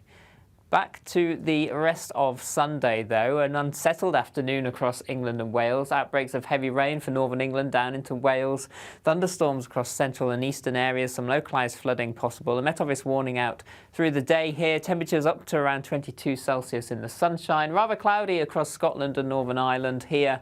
Temperatures are lower than they have been recent days. Cloud thick enough for some drizzle in places. Into the evening time, we've still got low pressure in charge. The risk of some heavy rain across southeast England, thunderstorms elsewhere, and this band of rain still producing some heavy bursts across Wales into northern England. A drier picture for Northern Ireland, parts of Scotland, but still rather cloudy. Outbreaks of rain, perhaps heavy at times though, across eastern parts of Scotland and the borders as well. And then as we head through the evening and overnight, this low pressure system just slowly starts to pull a little further eastward. Still heavy rain across eastern parts of Scotland, pulling away into northern England, the Midlands, but then starting to ease later on in the night. Clearer skies pushing in across Northern Ireland, parts of Scotland here. The wind's turning around more of a northwesterly direction, so temperatures starting to fall into single figures. Still fairly mild for the time of year under the cloud across England and Wales. A grey start to Monday morning here, outbreaks of rain. This starting to push away, brightening skies for Wales, the West Country, sunny spells for Northern Ireland, parts of Scotland for a time before the next weather system starts to bring some rain in here by the afternoon. Still cloudy across eastern areas, but cooler for everyone. Temperatures in the mid to high teens. Good afternoon, Britain. Your lunchtime update on the stories that matter across the UK. From breaking news and insightful analysis, inspiring stories and lively debates. You're comparing yourself to a former Prime Minister. Which is it? Stay informed, stay updated, stay entertained. I just don't know how anyone would not want to be there. Every weekday from midday. We are Good Afternoon Britain, only on GB News. Britain's news channel.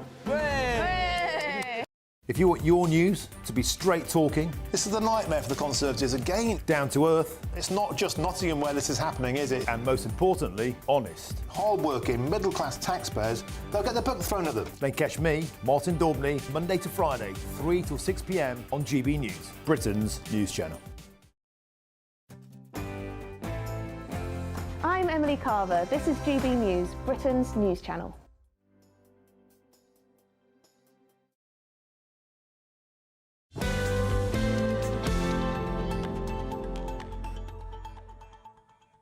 Hello, welcome back. Now, I hope you've got a nice cuppa in front of you, or possibly something stronger. It is a Sunday lunchtime after all. Because I'm going to ask the question nobody really has ever asked themselves. Have you ever wondered what it's like to date Jeremy Corbyn? Well, wonder no more, as Diane Abbott has revealed all in her new autobiography. Brace yourself, folks. According to the current mother of the house, the former Labour leader's idea of a hot date was to drive her to Highgate Cemetery to see the tomb of Karl Marx. And the most exciting thing he did in his spare time was, brace yourself again, grow vegetables in his garden. As a teetotal vegetarian socialist, God, those nights must have flown past, mustn't they? It shouldn't come as that much of a surprise, I guess. Now, let's see what my panel make of this. Former editor of Labour List, Peter Edwards, and journalist Claire Muldoon. Now, Diane has got her autobiography out, and it's been serialised in The Guardian. And I read it last night, because regardless of what you think of Diane Abbott's politics, what she's achieved as a woman in politics is amazing. But the funniest chapter is on her romance with Jeremy Corbyn. Back in the day, this was, obviously. Claire, some of the stuff she says about Jeremy, they're warm and they're witty. She's not having a go. It's warm and witty. But it is very, very funny. But I'm not surprised. Because, I mean, love him or hate him, Jeremy Corbyn is an absolute, well, some might say a communist, but at least he's stuck to his roots. He's a man of integrity, actually, in terms of how he delivers things and what he did. And to take Diane Abbott to Highgate Cemetery, to the tomb of Karl Marx, just shows the embodiment and how much he actually thinks completely and utterly about Marxism and, you know, his politics. And it's shaped the man. He's not denying that. He's not hiding from that. And I think it's quite refreshing that he has got some integrity. But, I mean, come on, Peter. Highgate Cemetery? Have you ever been taken to a cemetery on a date? Not on a date. I have been to Karl Marx's tomb in Highgate Cemetery. That doesn't surprise me. But I'd say anyone with an interest in history should know about Marx, but also about Edmund Burke. You know, there's nothing wrong with knowing your history. The thing that It's hardly moonlight and roses and... No, and cemeteries in the evening are perhaps might be a bit spooky, so I'm not sure I'd want to sort of hang out there for too long. But, I mean, there's a few eccentric stories in this about Jeremy Corbyn, and, of course, the other passion he has that we've not alluded to is his interest in manhole covers, which he was passionate about for many years. But joking aside, I'm glad you recognised it, that Diane Abbott's done a book, because although she had a tough time on the front bench, it's often forgotten she was a trailblazer. The first 4 black MPs elected in 1983, Diane Abbott, Bernie Grant, who died, Paul Boateng and Keith Faz, you know, they broke the mould. No, absolutely. I'm not denying. Absolutely. I mean, and the book is, by the way, A Woman Like Me by Diane Abbott. It's published by Viking, and it's £25. But I mean, come on, Claire, you must have been on a date. We've all been on dates where you've ended up somewhere and you go, what? I mean, as a West Ham fan, I was once taken... It wasn't really a date, but we were sort of like... We were passing, so we popped in there. I was once going out, Chelsea fan, sorry about that, but he took me to the Chelsea club shop. I'm a West Ham fan. What am I meant to do? What am I meant to say? Well, you still went on it. You can still remember it. It's a postscript of your life. Dawn. Come on. It's a footnote. Don Neeson's life. Yeah, so you can't remember some of the dodgy dates you've been on then? No. Well, I was brought up in Glasgow. Come on. There is that, of course. Yeah. The other brilliant story that Diane tells is in the summer of 1979 when they went on a camping holiday, travelled by motorbike, and Jeremy, socialist motorbike from East Germany, which and kept it kept breaking down. And while Diane was looking forward to some delicious Gallic cuisine, she was horrified when Jeremy unpacked his motorbike saddlebags to reveal a week's supply of instant macaroni and other processed foods. I'm sorry. I gotta love the woman for that alone. Thank you very much. That's the most Jeremy Corbyn story you can imagine. Macaroni cheese on a broken motorbike. Yeah, in France. Well, yeah, absolutely. God bless you. Right, OK, thank you very much. I'm Dawn Newsom, this is GB News, and there's lots more coming up on today's show. Now, Beetlejuice, I'm only saying it once, appears to be back with a bang as its long-awaited sequel is proving a hit at the box office. But why are so many new films just remakes and rehashes of stuff that we've all seen before? All of that and much more coming up. I'm Dawn Newsom, and this is GB News at Britain's News Channel, and we'll see you very soon.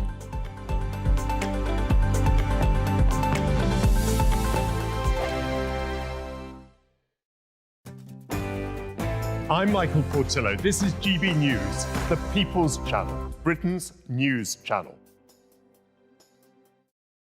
Sunday nights on GB News. From 6, Neil Oliver. At 7, it's Free Speech Nation with Andrew Doyle. At 9, Mark Dolan. And at 11, get set for the week ahead with headliners. Tomorrow's papers tonight. GB News, the People's Channel, Britain's news channel.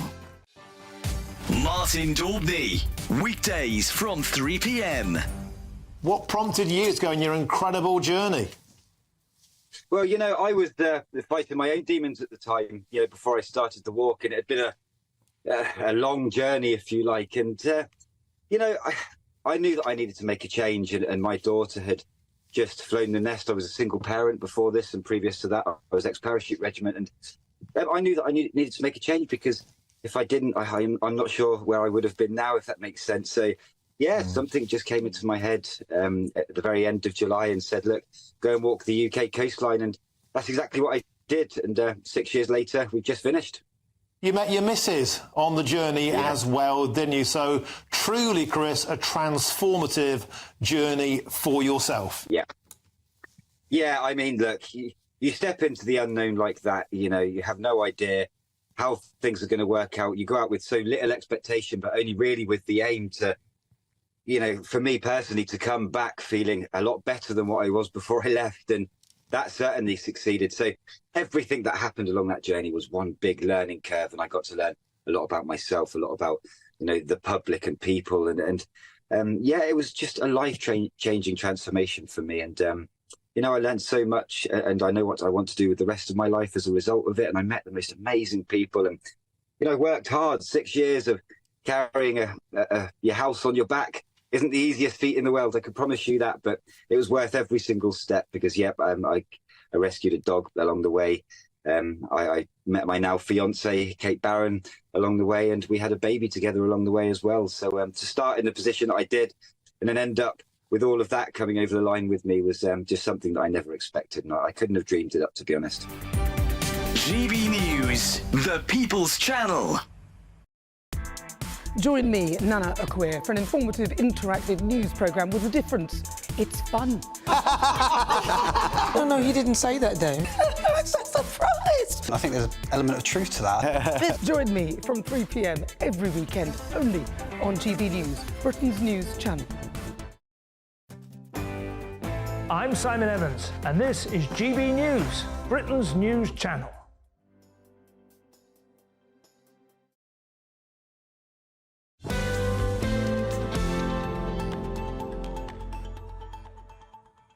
Welcome to the weekend. I'm Dawn Newsom, and this is GB News. Now, we are going to, because it's a Sunday afternoon and it's the weekend, we're a bit more relaxed, so we're going to talk about movies. Let's go to the movies, shall we?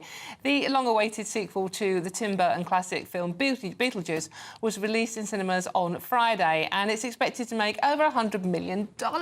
Many of the original cast returning, including Michael Keaton as Beetlejuice himself, along with Winona Ryder and Catherine O'Hara. For Burton loyalists, it's the event of the year, and I can't wait to go and see it myself. But we're asking, why is every movie we're seeing recently just a rehash, a remake, or a revisited?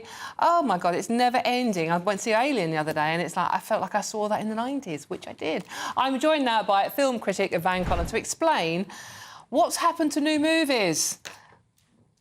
Well, I mean, what's happened to new movies? They are thin on the ground, to be honest, these days. They're as to why we keep getting rehashes, reimagining sequels, etc. The simple, short answer to that is they make money. They make money overseas. They're an easier sell for audiences. And in a day and age in which people aren't necessarily going out to cinemas to see, an original Leonardo DiCaprio movie, you can certainly bank that they will see, a Marvel sequel, for instance. Okay, and so, but it's like, how do they make so much money from something? I mean, they are the blockbusters this year, aren't they? I mean, The Crow is another one that's come back from the 1980s, was that one? Twisters, Despicable Me, I mean, Exorcist, that's another one that's come back, and Disney seem to be turning it into sort of like a full-time job. Well, I mean, that is the Disney brand. The Disney brand has always been, let's mine as much as we can out of the brand for as long as we can. I think in the case of Beetlejuice, what you have is a sequel.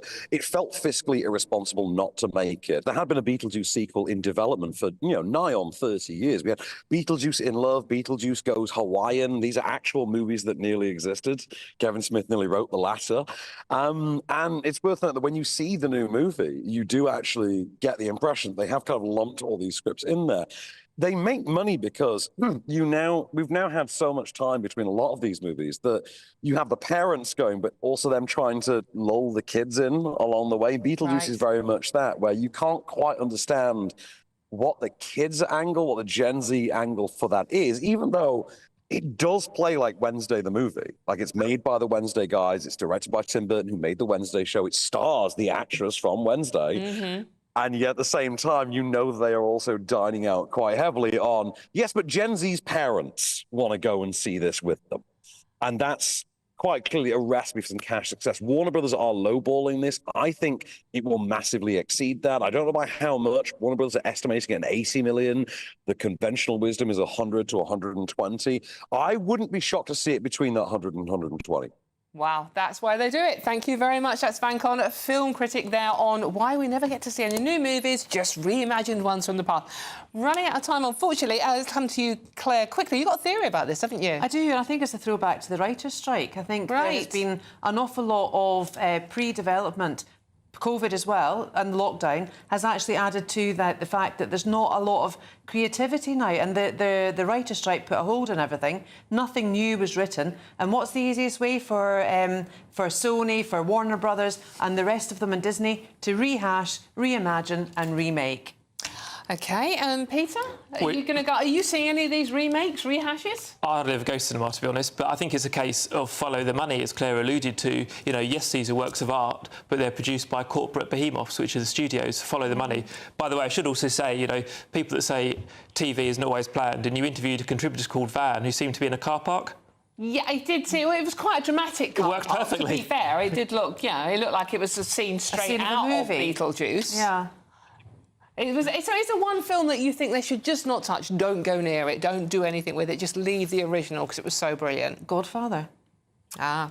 The only one that I think's worked as a remake as well, as a trilogy. Mm-hmm. I think briefly what you can't remake is Back to the Future for many reasons, not least the fact we're 40 years further on. Well, you could do another version of it, Back to the Future, Back to the Future. Very confusing. Future to the Future? Have you seen it on stage? Have you seen it? No, I might go to that. I'd like to go. Apparently, it's absolutely fantastic. And the standing ovation is for the car. OK, we're running out of time. Thank you very much. That's Claire Muldoon and Peter Edwards. Thank you very much for joining us. I've been Dawn Neeson and this has been GB News. But don't go anywhere, though, because there's plenty more coming up on GB News today. In a moment, it's Fiery Debate with Nana Akua. At 6 o'clock, it's Neil Oliver with Free Speech Nation at 7 and Mark Dolan at 9 o'clock. Thank you for joining me this afternoon. Carry on having a wonderful weekend out there. But Nana's coming up very soon. But first, let's have a look at your weekend weather with Greg Dewhurst.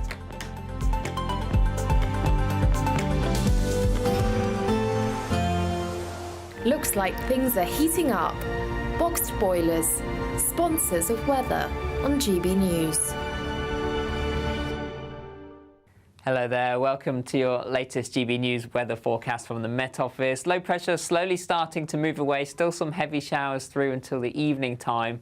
Staying changeable into next week, but turning colder as the winds turn around to more of a northerly direction. There's that low pressure moving away, and then we see the wind switching to a northwesterly direction. This cold front introducing